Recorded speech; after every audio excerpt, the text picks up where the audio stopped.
पठामि संस्कृतं नित्यं वदामि संस्कृतं सदा ध्यायामि संस्कृतं सम्यक् वन्दे संस्कृतमातरं वन्दे संस्कृतमातरं वन्दे संस्कृतमातरम्.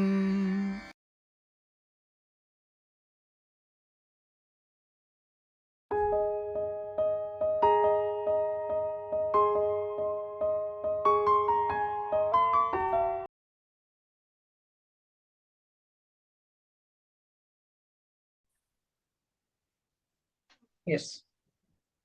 ध्येयमन्त्रः पठामि संस्कृतं नित्यं वदामि संस्कृतं सदा ध्यायामि संस्कृतं सम्यक् वन्दे संस्कृतमातरम् संस्कृतस्य प्रसाराय नैजं सर्वं ददाम्यहम् संस्कृतस्य सदा भक्तो वन्दे संस्कृतमातरम् संस्कृतस्य कृते जीवन् संस्कृतस्य कृते यजन् आत्मानमाहुतं मन्ये वन्दे संस्कृतमातरम् वन्दे संस्कृतमातरम्. धन्यवादाः महोदये. ధన్యవాదాः.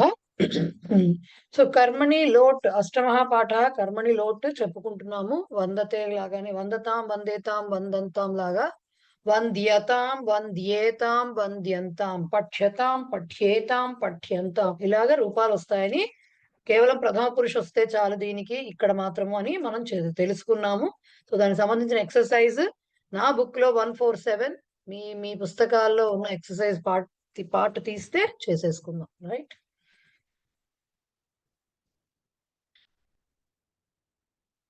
ఎస్ తీసుకున్నారు కదా. సి కింది కర్మణి వర్తమాన 147 కింది కర్మణి వర్తమాన రూపాలను ఆజ్ఞార్థక రూపాలలోకి మార్చి వ్రాయండి. గమ్యతేకి గమ్యతాం ఇచ్చారు. తాడ్యతే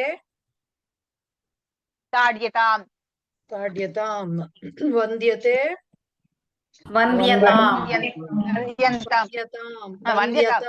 వంద్యతాం నీయతే నీయతాం పీయతే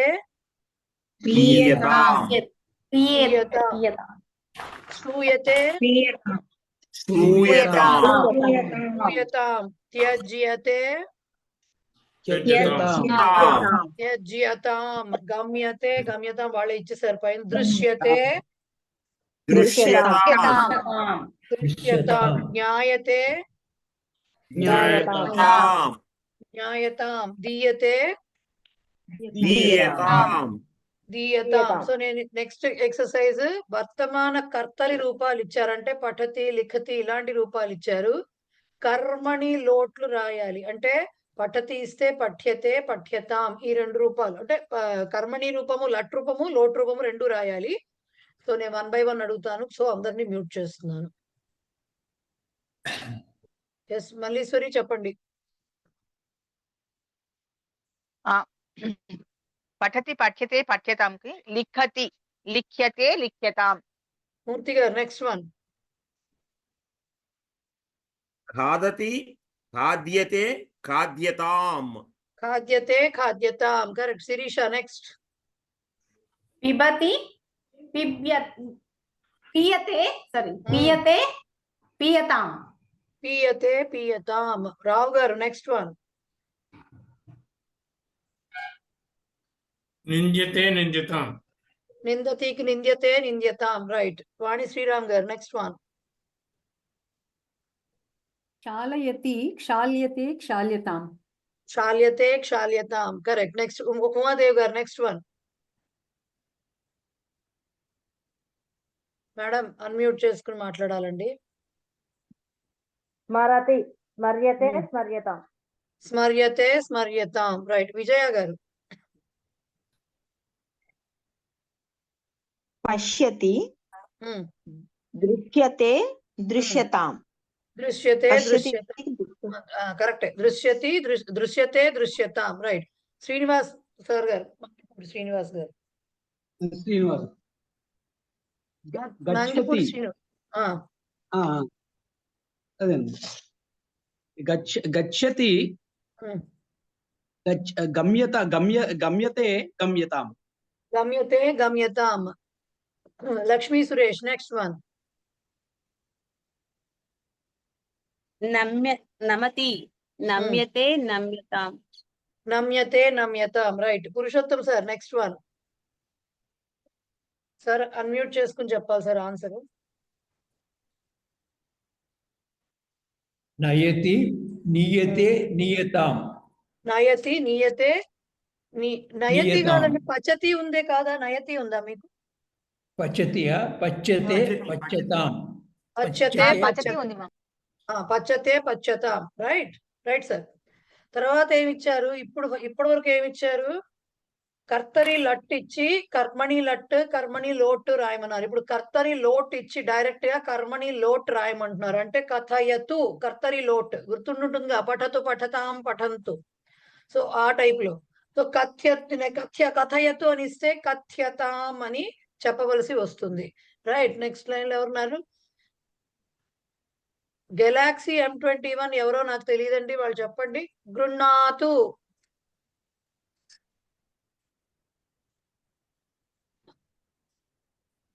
ఎవరో మరి తెలియదు.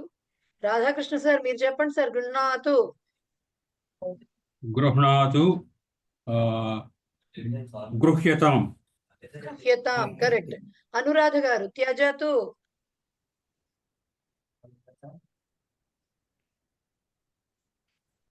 ఆవిడున్నారో లేరో తెలియదు. విజయ్ కుమారి గారు నెక్స్ట్ వన్. అదే త్యజతు.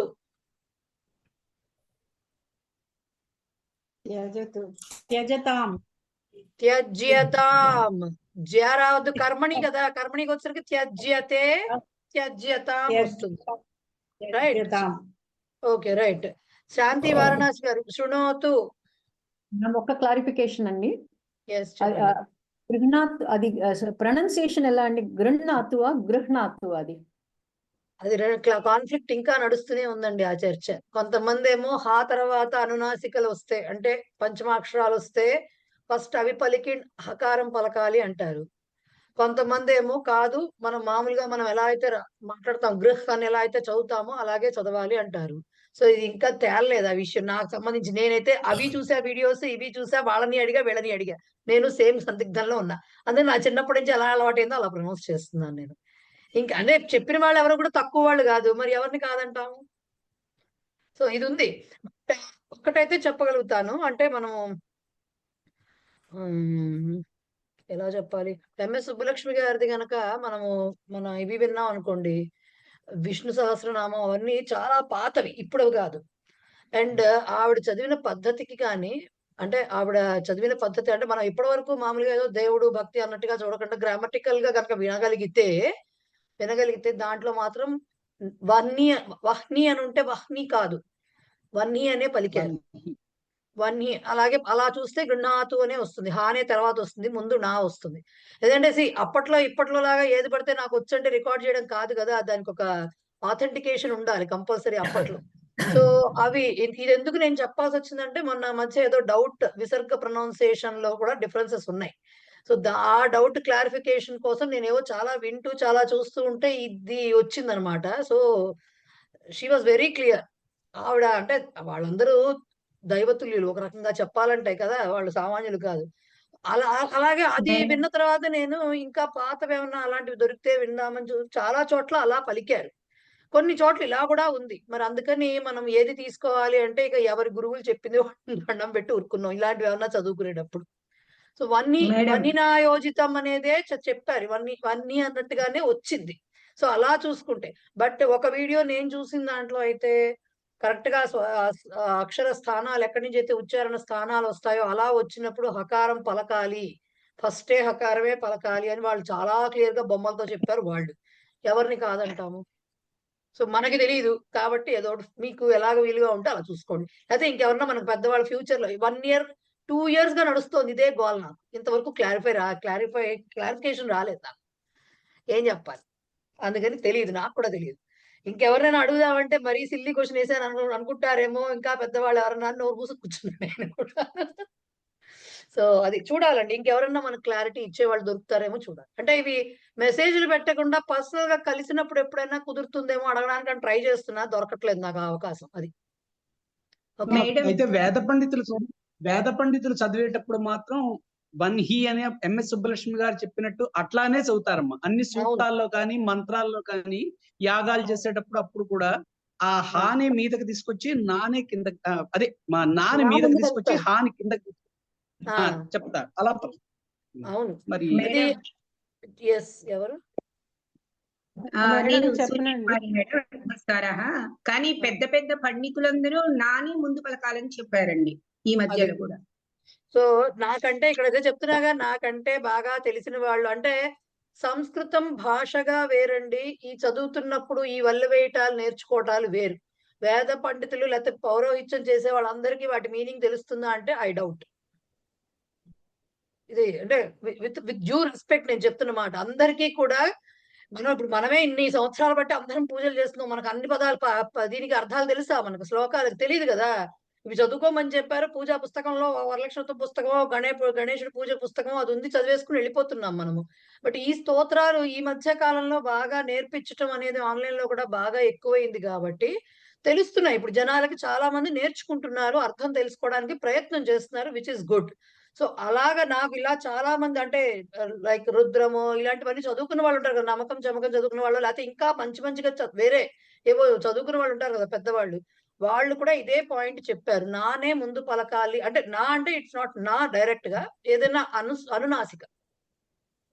బ్రహ్మాలో కూడా మకారమే ముందు పలకాలి, హా తర్వాత వస్తుంది.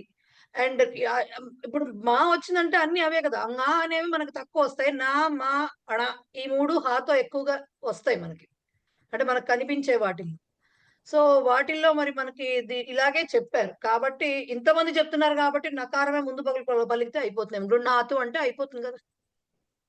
సో అది బ్రాహ్మణ becomes బ్రాహ్మణ. బ్రాహ్మణ మనకు తెలుగులోనేమో మనం బ్రాహ్మణ అని చదువుతాం మరి. So it is different. ఇంకెవరన్నా ఇంకా మనకు తెలిస్తే చెప్తే, ఇంకెవరన్నా మరి చూద్దాం, ఎప్పుడైనా తెలిస్తే ఎవరికైనా మనం మళ్ళీ షేర్ చేసుకుందాం. రైట్? విష్ణు సహస్రనామం మాత్రం అది పరమాచార్య వారు విన్నాక అది రికార్డ్ చేశారటమ్మా. అది అవును అవును అన్నారండి. అది ఆవిడ తమిళియన్ కదా, నేను ఇది పలకలేను, ఇంత క్లిష్టమైందంటే ఆవిడ చాలా కాలం దాని మీద ట్రైనింగ్ చేసి పరమాచార్య స్వామి వారికి అది వినిపించాక అప్పుడు అతను బాగుందమ్మా, బాగా అప్రోప్రియేట్ గా ఉంది అని ఆయన చెప్పాక అప్పుడు మాత్రమే అది రికార్డ్ చేసుకున్నారు ఆవిడ. మరి ఇవాళ రేపటి కాదు కదండి, అది అప్పటిది, అది నేను పుట్టలేదేమో కూడా అప్పుడు సంగతి. సో అందుకని కొన్ని ఆ ప్రామాణికాలు ఉంటాయి కదా మనకి కరెక్ట్ గా తెలియకపోతే అట్లాంటి పెద్దవాళ్ళవి వింటే, ఇప్పుడు లేకపోతే మన సంగీతంలో కూడా చూడండి, పెద్దవాళ్ళు ఎవరైనా వాళ్ళని రిఫర్ చేసుకుంటారు, వాళ్ళు ఎలా పాడారు, అలా గురువులు నేర్చుకుంటారు, అలా అంటారు కదా. సో అంతకంటే కావాల్సింది ఇవాళ రేపట్లా కాదు కదా, ఎవరి చేతిలో సెల్ ఫోన్ ఉంటే వాళ్ళు అలా రికార్డ్ చేసేస్తున్నారు ఇవాళ రేపు. మాకు వచ్చింది ఇది అని చదువుకోండి, దాంట్లో వాళ్ళు తప్పులు ఉంటున్నాయని మనకే తెలుస్తున్నాయి, మనం ఈ లెవెల్లో ఉన్న మనకే చాలా వరకు తెలుస్తాయి. కాబట్టి అది ఫాలో అయిపోవడం బెటర్ నన్ను అడిగితే. సరే ఓకే. ఎంఎస్ సుబ్బలక్ష్మి గారు, మేడం ఎంఎస్ సుబ్బలక్ష్మి గారు 6 నెలలు టైం అడిగారటండి. 6 నెలల తర్వాత నేను 6 నెలలు ప్రాక్టీస్ చేసి తర్వాత పరమాచార్య గారికి వినిపించి అప్పుడు రికార్డ్ చేసుకుందరు గాని అని చెప్పారటండి. ఆవిడ లైఫ్ హిస్టరీలో చదివానండి. అది అయిపోయింది కదండి, ఇప్పుడు ఇక్కడతో అయిపోయింది క్లారిటీ. దాని గురించి మనం మర్చిపోదాం. ఏంటండి మేడం చెప్పనండి, చెప్తారా? చెప్పండి. శృణోతు శ్రూయతాం శ్రూయతాం. సూర్యకుమారి గారు పృచ్ఛతు పశ్యతు.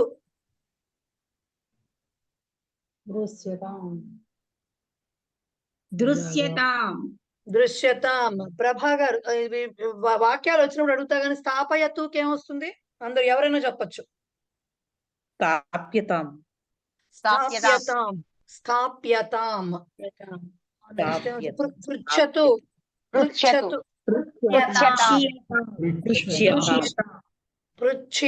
పృచ్ఛతాం రాసేటప్పుడు హాఫ్ నార్మల్ చా రాయాలి, హాఫ్ ఒత్తుచ్చ రెండు మహాప్రాణం చా రాయాలి, అప్పుడు యకారం రాయాలి. రైట్? మ్యామ్ మరి టెక్స్ట్ బుక్ లో చాకి అలంతం ఇచ్చారు, వాళ్ళు పక్క నుంచి ఎతే రాశారు. అలా Textbook లో. రాయొచ్చు, అలా రాయొచ్చు. లేకపోతే తాడియతే రాసేటప్పుడు యా కొంచెం కింద నుంచి రాస్తామే, అలా కూడా రాయొచ్చు. ఎలా వీలుగా ఉంటే అలా రాయొచ్చు. సరే. 2 రకాలుగా రాయొచ్చు అక్కడ మాత్రం. అలాగే. రైట్.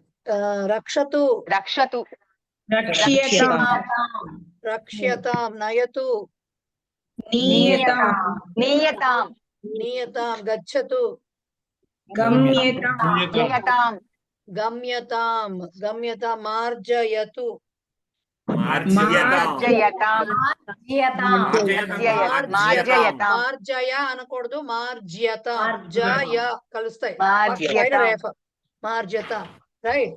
నెక్స్ట్ ఆజ్ఞార్థక క్రియాపదాలను ఉపయోగించి కింది కర్తరి నుంచి కర్మణిలోకి మార్చాలటండి. ఇది 1 by 1 అడుగుతాను నేను. సూర్యకుమారి గారు చెప్పండి. నృపః దేశం ఎగ్జాంపుల్ ఫస్ట్ ఒక్క నిమిషం ఉండండి. నృపః దేశం రక్షతు ఎగ్జాంపుల్. నృపేణ దేశః రక్ష్యతాం. నెక్స్ట్ ది సహ ధర్మం పాలయతు. తేన ధర్మః పాల్యతాం తేన ధర్మః తేన పాల్యతాం. ధర్మః పాల్యతాం తేన ధర్మః పాల్యతాం. కరెక్ట్. ప్రభా గారు నెక్స్ట్ వన్. బాలకः గృహపాఠం లిఖతు. బాలకేన గృహపాఠः లిఖ్యతాం. బాలకేన గృహపాఠః లిఖ్యతాం. కరెక్ట్. ఫణీశ్వరి గారు నెక్స్ట్ వన్.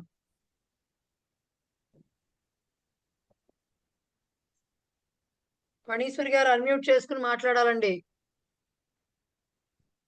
చెప్తున్నాను మేడం. లలిత రంగవల్లి లిఖతు. లలితయా రంగవల్లి లిఖ్యతాం.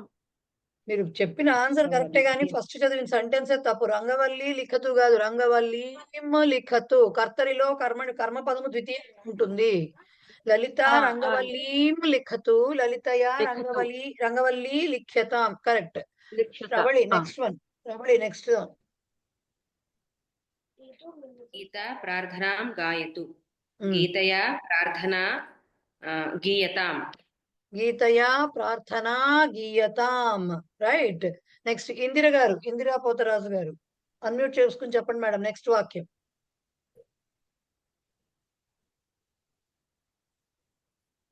సుశీల స్వచ్ఛతాం కరోతు.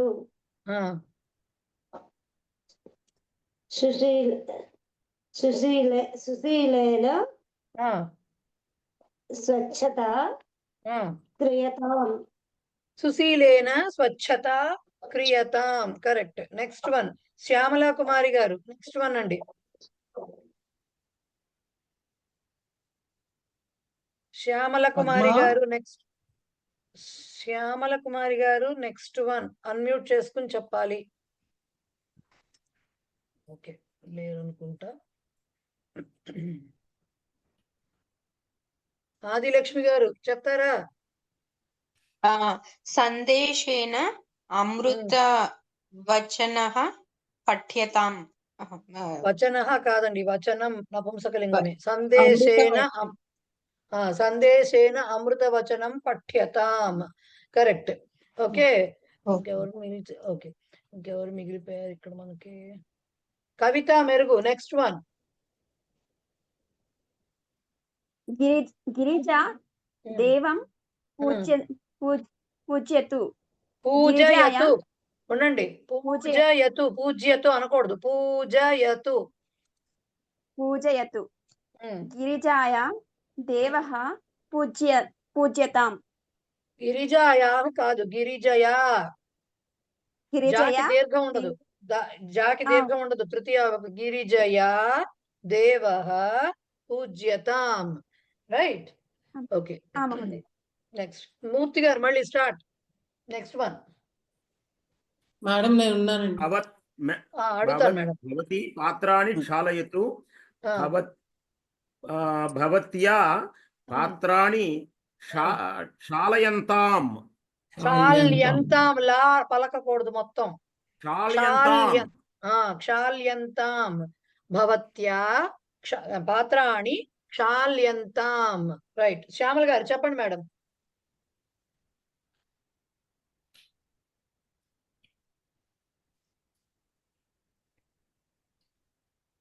శ్యామల గారు మ్యూట్ లో ఉన్నారా? చూసుకోండి ఒకసారి.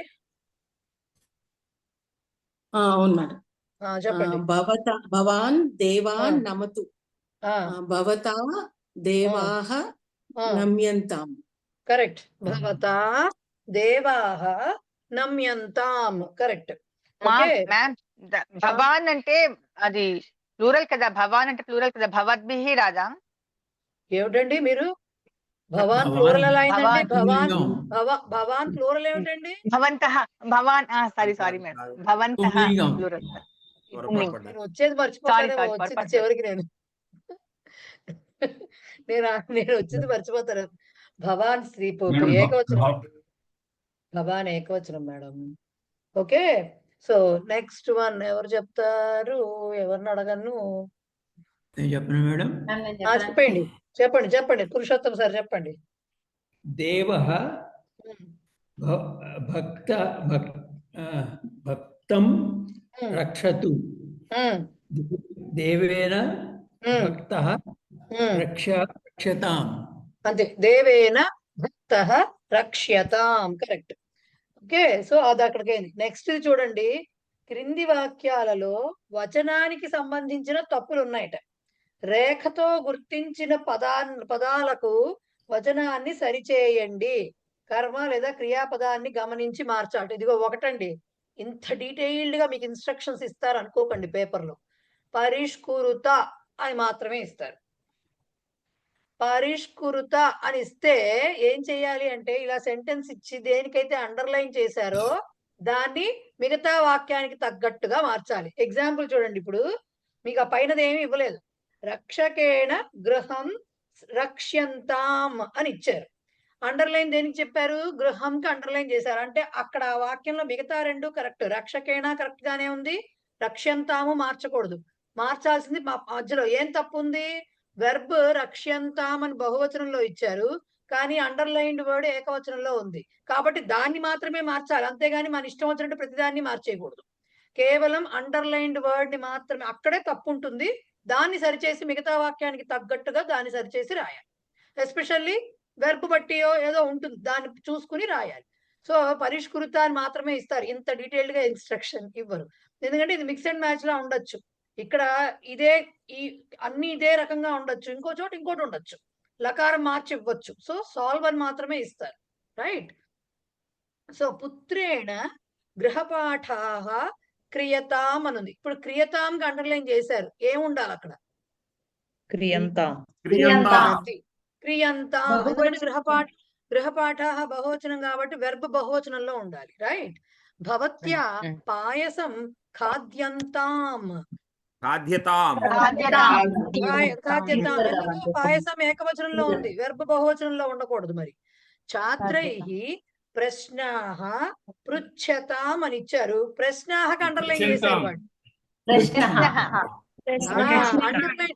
అండర్లైన్ వర్డ్ ప్రశ్నాహ, కానీ వెర్బ్ ఏకవచనంలో ఉంది కాబట్టి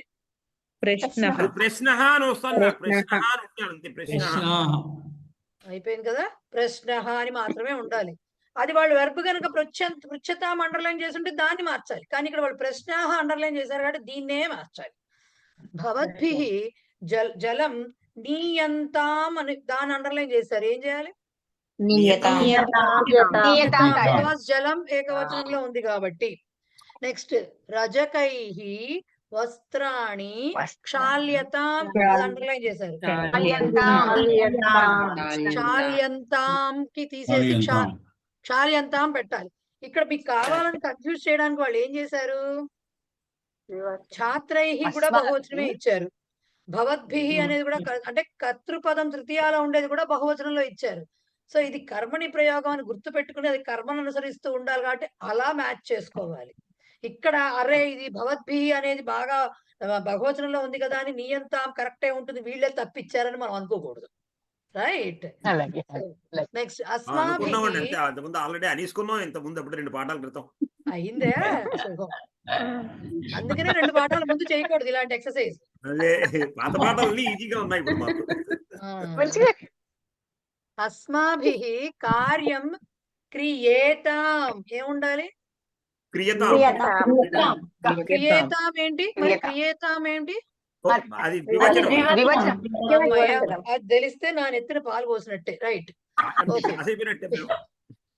నేనేం ధన్యమైనట్టు, మీ సంగతి ఏమో నాకు తెలియదు. చెప్పండి. పితామహేన రామాయణం పఠ్యేతాం. పఠ్యతాం. నెక్స్ట్ ఛాత్రైః ఉత్తరాణి లిఖ్యతాం.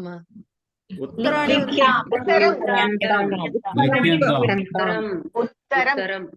ఉత్తరాణి అండర్లైన్డ్ వర్డ్, అది చూసుకోవాలి. ఉత్తరాణి అండర్లైన్డ్ వర్డ్. లిఖ్యతాం అని ఉంది. సో ఉత్తరం ఉత్తరం ఉత్తర. ఇప్పుడే మెచ్చుకున్నంత సేపు పట్టలేదు.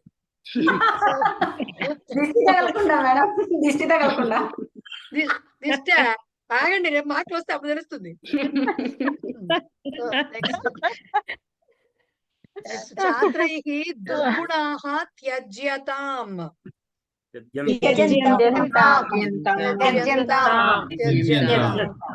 నెక్స్ట్ మహిళాభిః పుష్పం ధ్రియంతాం. పుష్పాణి. ధ్రియంతం అంటే పూలు పెట్టుకోవడమా, ధరించడమా? అదే చెప్పబోతున్నా, అదే చెప్తున్నా. కాదండి కాదు, ఒక్క నిమిషం ఆగిపోండి అందరూ. ధరతి ఉంది కదా వెర్బ్ మనకి. వస్త్రం ధరతి. ధరతి ధ్రియతే, దానికి కర్మణి. ధరతికి సహా పుష్ప వస్త్రం ధరతి, తేన వస్త్రం ధ్రియతే. ధ్రియతే కర్మణి, దానికి లోటు ధ్రియతాం, దానికి బహువచనం ధ్రియంతాం అంటే ధరించబడటం. మహిళల చేత పువ్వులు ధరించబడినవి. వాసన చూడటం అనేది జిఘ్రతి ఉంది కదా, ఘ్రాయతే వస్తుంది దానికి, చెప్పుకున్నాం మనం. ఘ్రాయతే ఘ్రాయతాం వస్తుంది దానికి. రైట్, సరే. అదే నేను పూలు పెట్టుకోవడమేనా అడుగుతున్నాను, అందుకనే. అదే నేను దాన్ని చెప్దాం అనుకున్నా, ఎందుకంటే ధ్రియంత మాటి మాటికి వచ్చే వెర్బ్ కాదు కదా, అర్థం కంటే ముందు ఇది చెప్దాం అనుకున్నాను నేను. సో అక్కడికి అది అయిందండి. ఓహో ఇక్కడే ఉన్నాయా ఇవి? సరే, అచ్చా 9th లెసన్. ఇప్పుడు మనం ఏం చెప్పుకోవాలంటే అనువాద పద్ధతి దేనికండి? జిఘ్రతికి. జిఘ్రతి ఘ్రాయతే కర్మణి అండి. ఘ్రాయతే కర్మణి, ఘ్రాయతాం లోటు వస్తుంది. Right, yes madam. భవాన్ దేవాన్ నమతు చెప్పరా? భవాన్ భవాన్ భవాన్ దేవ ఇక్కడ ఇచ్చారా? నేను మీరు అడుగుతున్నారా సార్? నేను అడుగుతున్నాను. Okay okay. భవాన్ దేవాన్ నమతు కదా. సో భవతా దేవాః నమ్యంతాం. భవతా దేవాః నమ్యంతాం. ఎందుకు? భవాన్ కి తృతీయ భవత, దేవాన్ కి ద్వితీయాలోంచి పుంలి ప్రథమాలకు మారిస్తే దేవాః బహువచనము. సో ఇక్కడ నమతుకి నమ్యతాం మామూలుగా వస్తుంది, కానీ ఇక్కడ దేవాః బహువచనం ఉంది కాబట్టి నమ్యంతాం వస్తుంది. సార్ ఓకేనా? రైట్. సో మళ్ళీ అందరినీ ఇంకేమైనా డౌట్స్ ఉన్నాయా? లేకపోతే మ్యూట్ చేస్తా, నెక్స్ట్ ప్రొసీడ్ అవుతాను నేను. క్లియర్? రైట్. సో నెక్స్ట్ అనువాద పద్ధతిలో ఈసారి పెద్దగా ఏమి కష్టమైంది ఏం కాదండి. మనం చదువుకున్నటువంటి విశేషణ భావం ఉంది కదా, విశేష భావం, అదే దాని గురించే చెప్తున్నారు. మళ్ళీ మనం ఫస్ట్ లెసన్స్ లో 3 లెసన్స్ లో చదివామే కష్టపడి, అవే చెప్తున్నారు. చతురః బాలకః, చతురం బాలకం, చతురేణ బాలకేన, చతురాయ బాలకాయ, చతురాత్ బాలకాత్, ఇవే అన్ని వాళ్ళు చెప్పుకుని వచ్చారు. సో విశేష భావం, లింగ విభక్తి వచనాలు విశేష్యానికి ఏవైతే ఉంటాయో విశేషణానికి కూడా అవే ఉంటాయన్న దానిదే, కేవలం అదేనండి. ఇక్కడ చెప్పిన టాపిక్ అదే. దానికే ఇప్పుడు ఆ ఇంట్లో అనాలంటే ఆ బాలుడు, మనం మామూలుగా బాలకః అంటే బాలుడు అర్థమైపోతుంది. బట్ ఆ బాల అంటే ఎలా చెప్పాలి? తత్శబ్ద రూపాలు, దూరంగా ఉన్నవైతే తత్శబ్ద రూపాలతో చెప్పాలి. అంటే అదే దగ్గరగా ఉంటే ఏతత్ శబ్ద రూపాలతో. ఎందుకు చెప్తాము అంటే ఎందుకు అలాగే చెప్పాల్సి వస్తుందంటే వాళ్ళు చెప్పదలుచుకుంది ఏంటంటే తత్, ఏతద్ ఇవన్నీ కూడా ఇదం శబ్దాలు ఉంటాయి కదా, ఇవన్నీ కూడా మన విశేషణాలు అవుతాయి. ఎప్పుడు అవుతాయి? అలా ఆ ఈ అని దట్ దిస్ అని చెప్పే కాంటెక్స్ట్ లో, that boy, this girl, this bag, these pens ఇలా చెప్పే కాంటెక్స్ట్ లో అవి విశేషణాలు అవుతాయి. ఎవరికి? బాలుడికి. కాబట్టి బాలుడికి ఏ విశేషణం ఉంటుందో అంటే విశేష్యానికి ఏ లింగము, వచనము, విభక్తి ఉంటుందో వీటికి కూడా అవి వస్తాయి. తత్శబ్ద రూపాలకి, ఏతత్ శబ్ద రూపాలకి, ఇదం శబ్ద రూపాలకి, కిం శబ్ద రూపాలకి ప్రశ్నలు కూడా వస్తాయి. కస్య బాలకస్య పుస్తకం ఇదం అని అడగాలి. ఏ పిల్లాడి పుస్తకం ఇది అలా అడగాలన్నమాట. సో అవి వస్తాయి. అదొకటే కాదు, సర్వశబ్దం కూడా అన్య శబ్దం, అన్య అనే శబ్దం ఉంటుంది కదా, పర, ఇవి కూడా సమయ సందర్భానుసారం విశేషణాల కింద వర్కౌట్ అవుతూ ఉంటారు. జనాహ, సర్వే జనాహ అన్నారనుకోండి, జనాహ అన్నప్పుడు జనులు, ఎవరు జనులు అంటే ఎంతమంది, అలా సర్వే అందరూ అని చెప్పడం దానికి విశేషణం అవుతుంది. సో ఆ చెప్పడం కోసం ఇక్కడ మీకు ఆ ఈ మన భాషలో తెలుగులో చెప్పుకోవాలంటే ఆ ఈ అని మాత్రమే అంటాం. దానికి లింగవచనాలు ఏమి ఉండవు. రైట్? ఆ ఆ ఇల్లు, ఈ పుస్తకము, లేకపోతే ఈ కుర్చీ, లేకపోతే ఈ ఈ పుష్పము, లేకపోతే ఆ పిల్లలు, ఇలా చెప్పేటప్పుడు మనం ఆ ఈ అంతవరకే వాడతాం ఏ లింగం అయినా సరే. బట్ ఇక్కడ అలా కాదు. ఇప్పుడు ఏం చెప్తున్నారు? గృహం ఆ ఇంట్లో అని చెప్పాలంటే ఎక్కడుంది, ఎక్కడుంటున్నారు వాళ్ళు, ఎక్కడుంటున్నారు అని అదిగో ఆ ఇంట్లో ఉంటున్నారు అన్నాం అనుకోండి. ఆ ఇంట్లో ఉంటున్నారు అన్నప్పుడు ఆ ఇంట్లో ఎలా చెప్తాం? గృహే నివసంతి అనలేం కదా, ఆ అని చెప్పాలి అక్కడ. సో తస్మిన్, గృహే అంటే బాగుంటుంది, సప్తమి విభక్తి తెలిసిపోతుంది. సో గృహే అనే విశేషానికి ఇప్పుడు అది నపుంసకలింగము, ఏకవచనము, సప్తమి విభక్తిలో ఉంది కాబట్టి నపుంసకలింగ సప్తమి విభక్తిలో ఏకవచనంలో ఉన్నటువంటి తత్శబ్ద రూపం ఏంటి? తస్మిన్. కాబట్టి తస్మిన్ గృహే అని చెప్పాలి. దానికే తం బాలకం అంటే తం బాలకం ఆహ్వయ అన్నాం అనుకోండి, ఆ పిల్లాడిని పిలు అన్నట్టు. సో ఏ పిల్లాడు అంటే అక్కడెక్కడో కనిపిస్తూ ఉంటాడు అన్నమాట, దూరంగా ఎవరో కనపడుతున్నాడు, వాడిని పిలవాలి. సో బాలకం అంటే అర్థమైపోతుంది. కానీ ఏ బాలకుడిని పిలవాలి? అక్కడ అంత 4-5 ఉన్నారు. ఆ అని పాయింట్అవుట్ చేసినప్పుడు అది విశేషణం అవుతుంది బాలకుడికి. కాబట్టి బాలకం అన్న చోట ముందు ఆ దట్ అని, మనకు దిస్సు దట్టు తప్పితే దీసు దోజు అవే ఉన్నాయి అక్కడ ఇంగ్లీష్ లో. ఇక్కడ ఆ ఈ తప్పితే వేరేవి లేవు. కానీ ఇక్కడ అట్లా కాదు. తత్శబ్ద రూపాలు ఆర్ ఏతత్ శబ్ద రూపాలు ఆర్ ఇదం శబ్ద రూపాలు ఆర్ కిం శబ్ద రూపాలు ఇవన్నీ కూడా విశేషణాల కింద కూడా వస్తూ ఉంటాయి. అంటే కాంటెక్స్ట్ ని బట్టి, సందర్భానుసారం. అలాగే వాళ్ళకి ఎగ్జాంపుల్స్ ఇచ్చారు చూడండి. ఆ అబ్బాయిని అంటే తంబాలకం.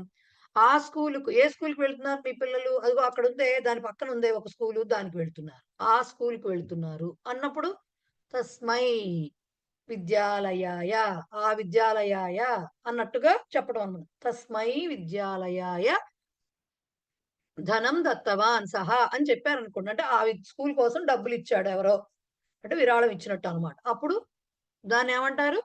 తస్మై విద్యాలయాయ. అక్కడ విద్యాలయ పుంలింగ శబ్దం కాబట్టి తస్మై అనేది చతుర్థిలో ఉంది కాబట్టి విద్యాలయ, ఇది కూడా చతుర్థి ఏకవచనంలో వచ్చింది, తత్శబ్ద రూపం పుంలింగంలో. అలాగే ఆ ఊరి యొక్క ప్రజలు చాలా మంచివారు అని చెప్పాలి.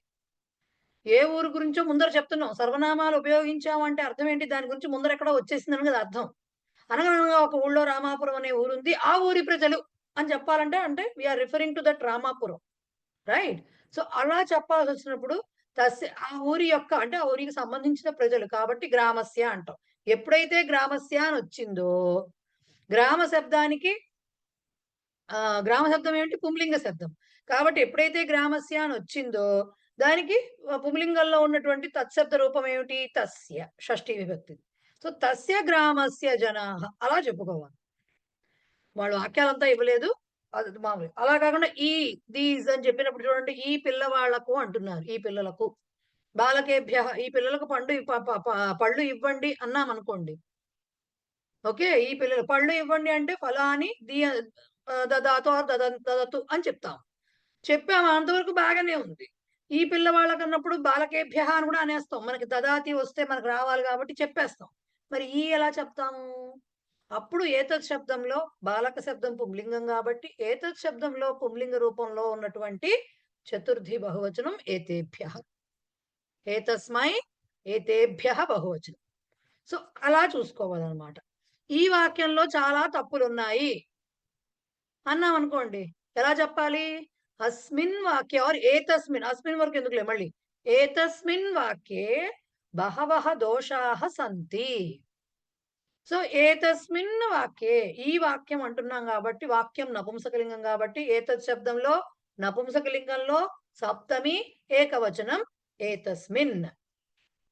ఓకే, అట్లాగే ఈ పాఠాల యొక్క ప్రశ్నలు కఠినముగా ఉన్నవి. నేను ఈ వాక్యాలని నేను ఇస్తున్నానండి, ఊరికనే మీకు ప్రయోగం తెలియడం కోసం. ఈ పాఠాల యొక్క ప్రశ్నలు అదే అభ్యాసములు కష్టముగా ఉన్నవి చెప్పాలనుకోండి. పాఠముల యొక్క పాఠానాం బాగుంది.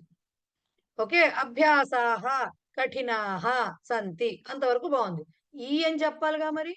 పాఠముల యొక్క పాఠానాం అంటే పాఠ పుంలింగ శబ్దము, పాఠానాం పుంలింగ షష్ఠి బహువచనము కాబట్టి ఏతేషాం అని రా. ఓకే, ఏతేషాం అని రా. అలాగే ఏతత్ పుస్తకం, ఏతాహ లేఖన్యః. ఎందుకు చెప్పదలుచుకున్నారు ఇవన్నీ?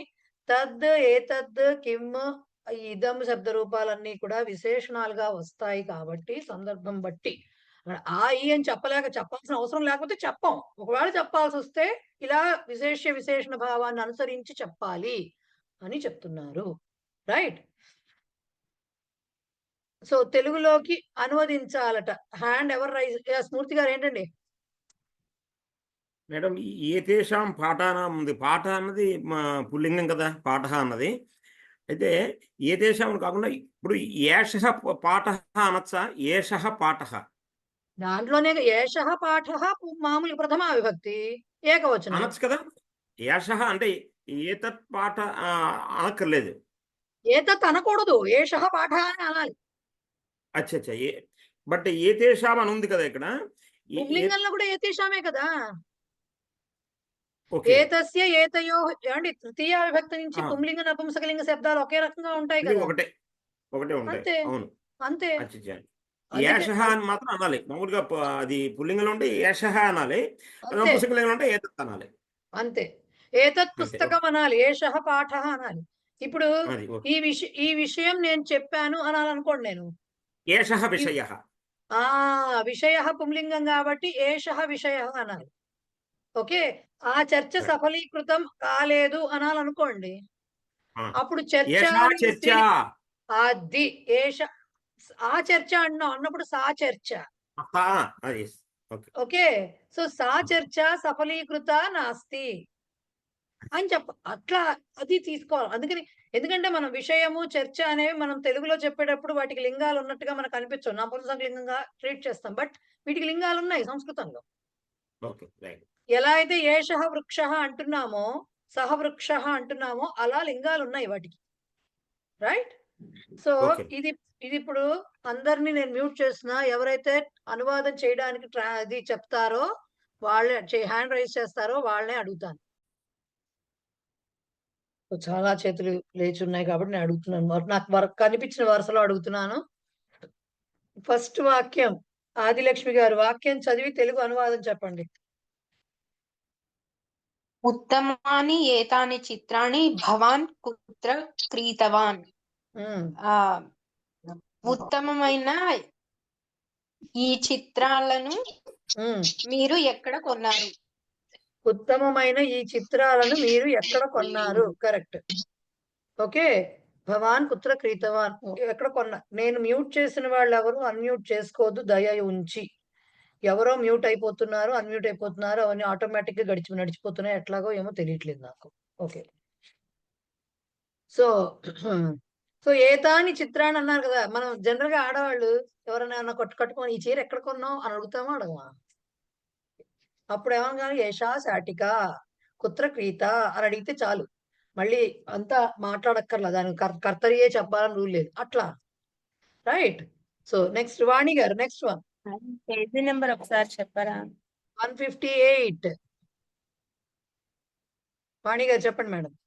ఉన్నతాత్ వృక్షాత్ పర్ణం అపతత్. ఎత్తైన వృక్షం నుంచి ఆకు పడింది. అంతే అంతే అంతే, కరెక్ట్. ఉన్నతాత్ వృక్షాత్, ఇది మామూలే. ఇక్కడ ఏత అని అవే జస్ట్ విశేష భావంతో వచ్చేసింది వాక్యం. ఎత్తైన చెట్టు నుండి ఆకు పడినది. కరెక్ట్. Ravali next one. విశాలాయాం నద్యాం మీనాః సంతి. విశాలమైన నదిలో చేపలు ఉన్నాయి. చేపలు ఉన్నవి. కరెక్ట్. విశాలమైన నదిలో చేపలు ఉన్నవి. కరెక్ట్. మల్లీశ్వరి నెక్స్ట్. ఏతత్ పుస్తకం భవాన్ పఠితవాన్ వా? ఈ పుస్తకాన్ని మీరు చదివారా? రైట్. కరెక్ట్. ఈ పుస్తకమును మీరు చదివారా? కరెక్ట్. ఉమాదేవి గారు నెక్స్ట్. తస్య అక్షరాన్ని సుందరాని. అతని యొక్క అక్షరాలు సుందరంగా ఉన్నాయి. కరెక్ట్. అతని యొక్క అక్షరములు సుందరముగా అందముగా ఉన్నవి. కరెక్ట్. Sirisha last one. ఏతస్యాం లతాయాం సుందరాని పుష్పాణి సంతి. ఆ యొక్క లత యొక్క పుష్పాలు సుందరముగా ఉన్నవి.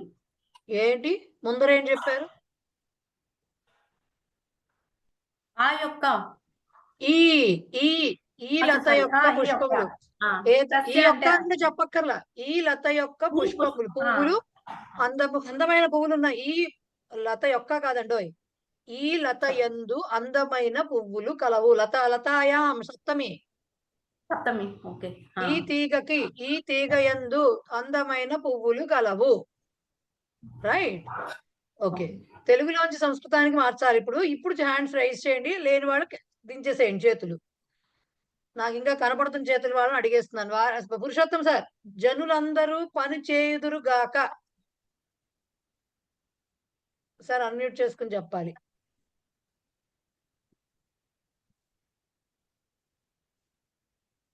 సార్ ఉన్నారో లేరో తెలియట్లేదు నాకు. సరే నేనే ఇలా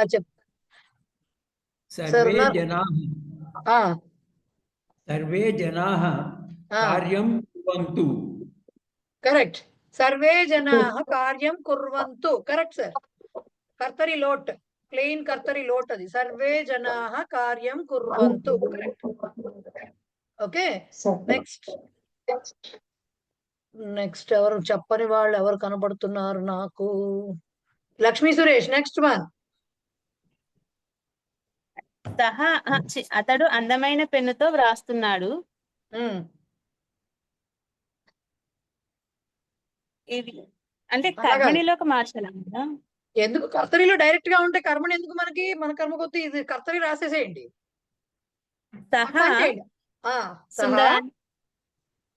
అందమైన సుందరాని.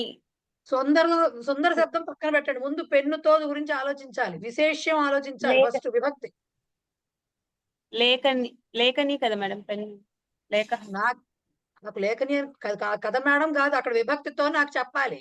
పెన్నుతో అనడానికి ఏమనాలి? లేఖని. లేఖేనా అంటారా? పదండి మిమ్మల్ని ప్రవేశాలు కూర్చోబెడతా నేను. మళ్ళీ లేఖ అంటే ఉత్తరం, లెటర్.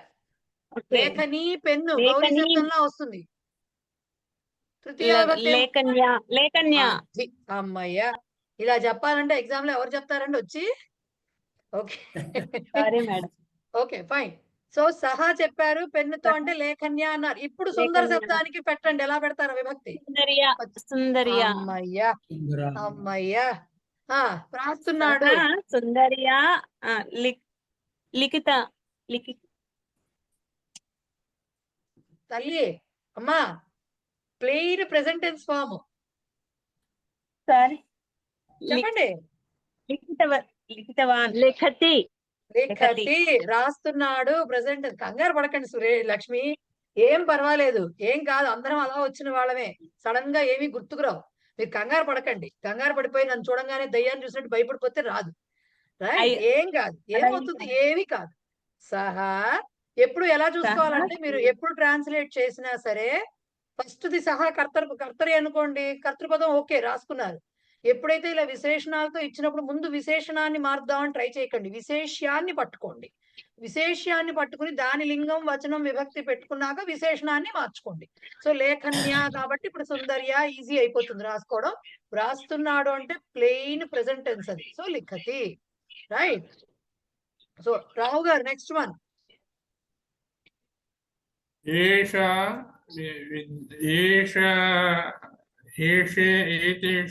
విద్యాలయే సప్తమి ఏతేషాం విద్యాలయే ఏకశతం ఛాత్రా సంతి. మిగతా అంతా బాగుంది సార్. విద్యాలయే ఏకశతం ఆర్ శతం ఛాత్రాः సంతి అంతవరకు బాగుంది. ఏతేషాం అనేది షష్ఠి బహువచనం సార్, మీరు చెప్పాల్సిన సప్తమి ఏకవచనం. అవునవును, నాకు రావట్లేదు, అందుకోసం ఏదో ఒకటి చెప్పేశాను.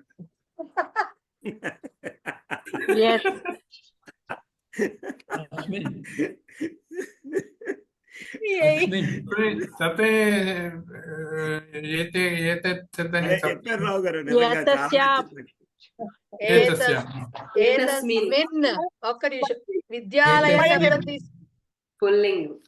విద్యాలయ శబ్దం తీసుకుంటే ఏతస్మిన్ చెప్పాలి, ఏతస్మిన్ విద్యాలయే అనాలి. పాఠశాల శబ్దం తీసుకుంటే ఏతస్యాం పాఠశాలాయాం అని చెప్పాలి. సో ఏతస్మిన్ విద్యాలయే. మీ ఆన్సర్ చాలా నచ్చింది సార్. వాళ్ళు ఎవరో చెప్పారట, అబద్ధం వా సుబద్ధం వా కుంతీపుత్రో వినాయక అని చెప్పారట.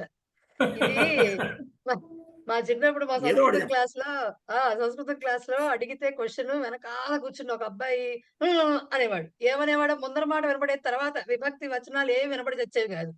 మా మాస్టర్ ఏమిట్రా చెప్తున్నావు, 3 సార్లు చెప్పినా పాపం ఆ పిల్లాడు మాకు వినపడేది కాదు. ముందర మాస్టర్కి ఏమనేవారంటే, ఒరే నువ్వు చెప్పదలుచుకుంది ఏదో క్లియర్ గా చెప్పు, అది అబద్ధం అవ్వచ్చు, ఏదైనా అవ్వచ్చు, నిజం అవ్వచ్చు, నువ్వు చెప్పింది ఏదో అర్థం కాకపోతే నీకు నువ్వు నిజం చెప్పినా దెబ్బలు పడతాయి నీకు అని అప్పుడు ఈ మాటను చెప్పేవాడు. అబద్ధం వా సుబద్ధం వా అని కుంతీపుత్రో వినాయక అని గట్టిగా చెప్పాలట. అప్పుడు వాళ్ళకి వీడికి తెలుసు తెలియదు ఏదో ఒకటి క్లారిటీ వస్తుంది, మధ్యలో లేకుండా, త్రిశంకు స్వర్గంలో లేకుండా. రైట్, బాగుంది మీకు, ఇది బాగుంది. ఏతస్మిన్ విద్యాలయే ఆర్ ఏతస్యాం పాఠశాలాయాం శతం ఛాత్రాः సంతి. Right, okay. ఇంకెవరన్నా ట్రై చేస్తారా? చేతులు ఎత్తిన వాళ్ళు సరే బానే ఉంది. ఇంకెవరన్నా కొత్త వాళ్ళు? మీరు పాత వాళ్ళు, మీరు ఆల్రెడీ చెప్పేశారు. ఇందిర గారు చెప్తాను మేడం. ఉండండి, ఇందిర గారు చెప్పనివ్వండి. ఇందిర గారు చెప్పనివ్వండి. ఆ మాలలో ఎన్ని పువ్వులు ఉన్నాయి? ఏతస్మిన్ మాలాయాం కతి పుష్పాణి సంతి. మిగతా అంతా బాగుంది. మాలాయాం గతి పుష్పాణి సంతి బాగుంది. ఆ అన్నప్పుడు ఫస్ట్ ఏతత్ రాదు, తత్శబ్దం వస్తుంది. ఉండండి ఉండండి, తస్యాం రావాలి. ఎందుకు? మాలా స్త్రీలింగ శబ్దము. సో తస్యాం మాలాయాం కతి పుష్పాణి సంతి. ఓకే, నెక్స్ట్ ఫణీశ్వరి గారు. మాలా మేడం తోటలో కదా ఉందన్నా, తోటలో ఆ తోటలో ఎన్ని పువ్వులు ఉన్నాయి అని ఉంది మేడం. మాలలోనే ఉంది. పదం అది. ఒక్క నిమిషం, నా పుస్తకంలో మాలలో అని ఉంది. ఎక్కడి నుంచి చాలా సౌండ్ వస్తుందండి. చాలా వస్తుంది మేడం సౌండ్. ఫణీశ్వరి గారి వైపు నుంచి, ఫణీశ్వరి గారి వైపు నుంచి వస్తుంది మా వెనకాల నుంచి సౌండ్. సో మాలా శబ్దం నా దాంట్లో మాలలో ఉంది కాబట్టి ఏతస్యా మాలాయాం అనాలండి. లేదు ఎక్కడైనా ఉద్యానవనము లేకపోతే తోట అని ఉంటే తస్యా మాలాయాం తస్మిన్ ఉద్యానే అనాలండి. ఉద్యానే ఆర్ ఉపవనే ఏదైనా కావచ్చు, ఉపవనం అన్నా కూడా తోటే. సో అది ఉంటే అది రాయాలి, ఇది ఉంటే ఇది రాయాలి. ఓకే, నెక్స్ట్ ఎవరు చెప్తున్నారు? ఇప్పుడు ఎవరిని అడిగాను నేను. ఫణీశ్వరి గారు మీరు చెప్పాలి ఇప్పుడు. ఏ మనిషిలో దోషం లేదు? మీరు మ్యూట్ లోంచి బయటికి రావాలి, వస్తేనేమో డిస్టర్బెన్స్ వస్తుంది. ఎలా దాంట్లో అవి లేదండి అసలు, ఆ మాట లేదు. ఓకే ఓకే, రైట్ రైట్, కానీ ఉంటారు. మీ దాంట్లో ఆ వాక్యం లేదా? అది మీద ఉందండి, అంటే చాలా ఉంటాయి. చెప్పవా నువ్వు? ఏ మనిషిలో దోషం లేదు. తస్మిన్ మనిషి, ఏ మనిషిలో దోషం లేదు. తస్మిన్ మనుష్యే దోషః నాస్తి. అంతే. కస్మిన్ మనుష్యే और కస్మిన్ జనే और కస్మిన్ నరే దోషః నాస్తి. పురుషుడు అనడం అంటే ఏదైనా అనొచ్చు. మనిషి జనరలైజ్ టర్మ్ కాబట్టి అనొచ్చు. పురుషుడు అంటే మళ్ళీ కేవలం మేల్ కదా. సో కాబట్టి జనః అంటే ఇంకా ఈజీ. మనుష్య, నరః, ఎనీథింగ్. కవిత మెరుగు, లాస్ట్ వన్. మేడం అన్మ్యూట్ ఆ మహోదయ తస్మిన్ ప్రపంచేన బహువిధ మనుష్య సంతి. ఒక్క నిమిషం, ఏ దేనికి సరిగ్గా విభక్తి లేదు. ఇప్పుడు ఇంకెవరన్నా కరెక్ట్ చేయండి దాన్ని. ఇంకెవరు చేస్తారు? యాక్చువల్ అక్కడ ఉన్నది మేడం ఈ ప్రపంచంలో, దాంట్లో ఉన్నది ఈ ప్రపంచంలో ఎన్నో రకాల మనుషులు ఉన్నారు.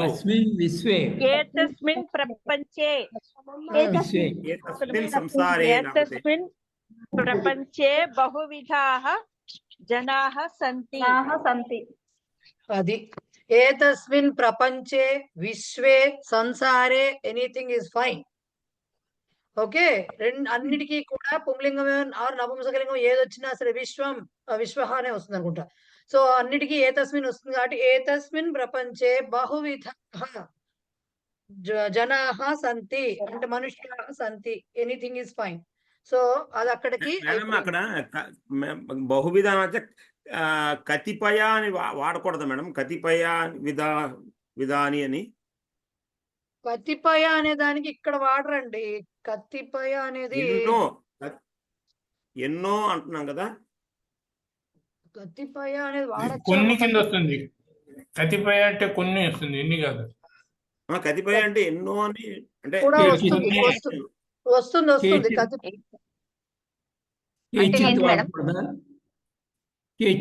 తెలుగులో కతిపయ దినాల తర్వాత అంటే కొన్ని దినాల తర్వాత వస్తుంది. తెలుగులో సంవత్సరంలో తెలియదు నాకు.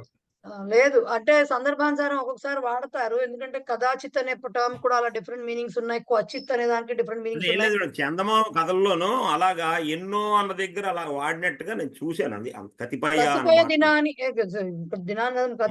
కతిపయ కాదు. నాకు ఒకటి క్లారిటీ లేదంటే కతిపయ శబ్దం అవ్యయమా లేకపోతే దానికి కతిపయాహ మనుష్యాహ అని నాకు క్లారిటీ లేదు. అది తెలుసుకుని చెప్తాను నేను మీకు. రైట్, సో అక్కడికి అది అయిందండి. నెక్స్ట్ సంస్కృతంలోకి అనువదించాలట. కేచిత్ కాదు, ఎన్నో రకాల. కేచిత్ అంటే కొన్ని రకాల, ఇక్కడ చాలా రకాల, మెనీ టైప్స్. కాబట్టి బహువిధ అండమే కరెక్ట్. రైట్, ఇక్కడ చూడండి ట్రాన్స్లేషన్, నెక్స్ట్ పార్ట్ ట్రాన్స్లేషన్ కి భూత కృదంత రూపాలను మాత్రమే వాడండి అని క్లియర్ గా ఇచ్చారు. కృదంత రూపాలు అంటే తవతు రూపాలు ఆరు అది ఉంటే ఇది అలా మార్చాలి. సో రాముడు అడవికి వెళ్ళాడు అంటే రామః వనం గతవాన్ అరణ్యం గత. అతడు నిజం చెప్పాడు. సత్యం ఉక్తవాన్ ఆర్ కథితవాన్, ఎనీథింగ్ ఇస్ ఫైన్. నేను మంచి పండు తిన్నాను.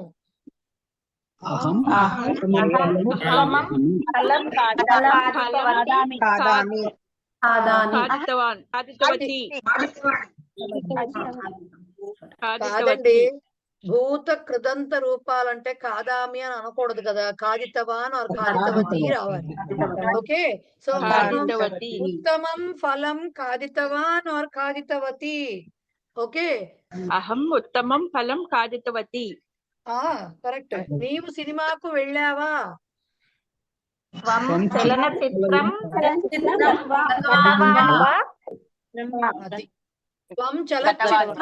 త్వం చలచిత్రం గతవాన్ వా.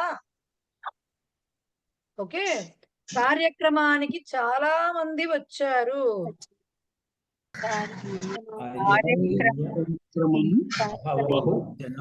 కార్యక్రమం బహు జనాః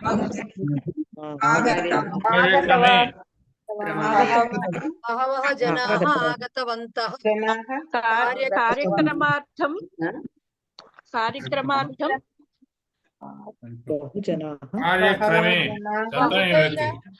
అందరు చెప్పడం అయిపోయిందా? సో కార్యక్రమే బహవః జనాః ఆగతవంతః.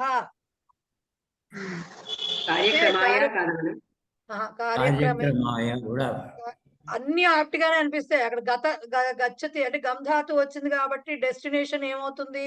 కర్మపదం అవుతుంది కాబట్టి ద్వితీయాభక్తి రావచ్చు కార్యక్రమం అని. సో మనం చతుర్థిలో నియమాల్లో చదువుకున్న. ఒక్క నిమిషం ఆగండి సార్, ఒక్క నిమిషం ఆగండి.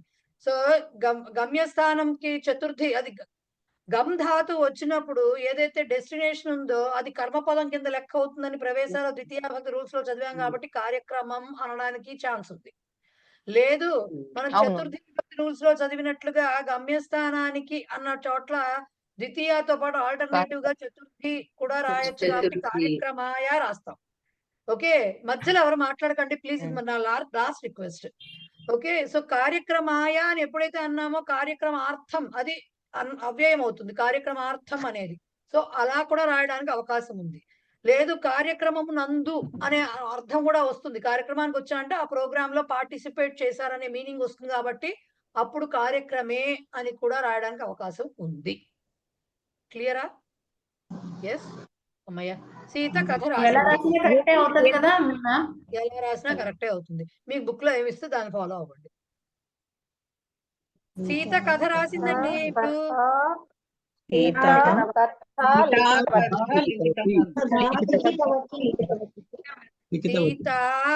కథాం అనాలి, కథ అని విభక్తి లేకుండా వదిలేయకూడదు గాలికి. సీత కథాం లిఖితవతి. Okay fine. నేను మళ్ళీ నెక్స్ట్ నేను సంధి చెప్పేంత వరకు అందరు కామ్గా ఉండండి. మూర్తి గారు మీ డౌట్ ఏంటి చెప్పండి.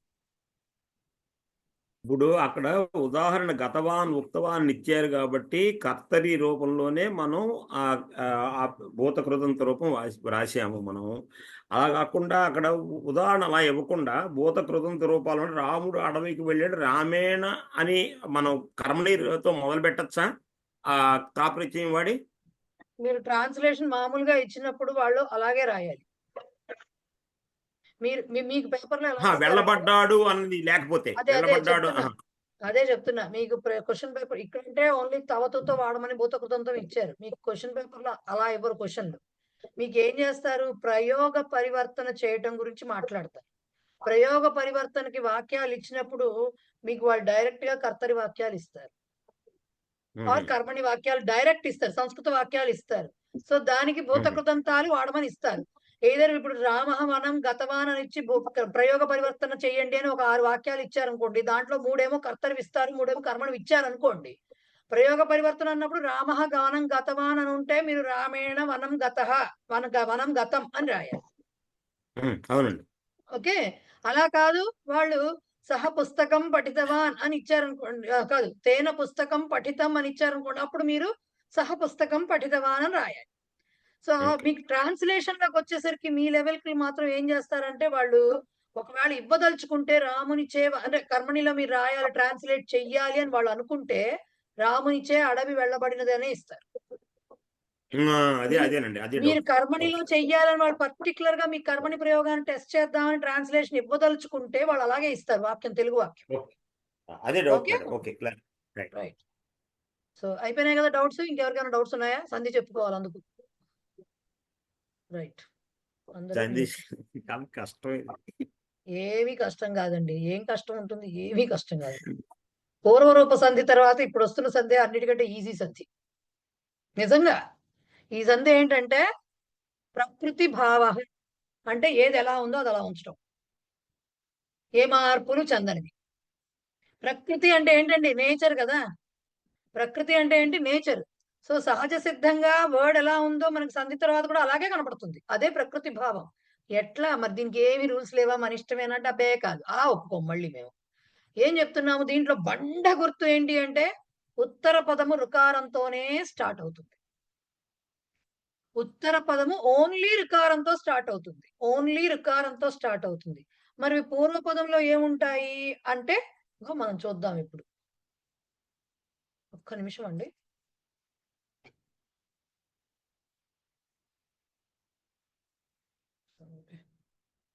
రైట్, ఏం చేస్తున్నాను, షేర్.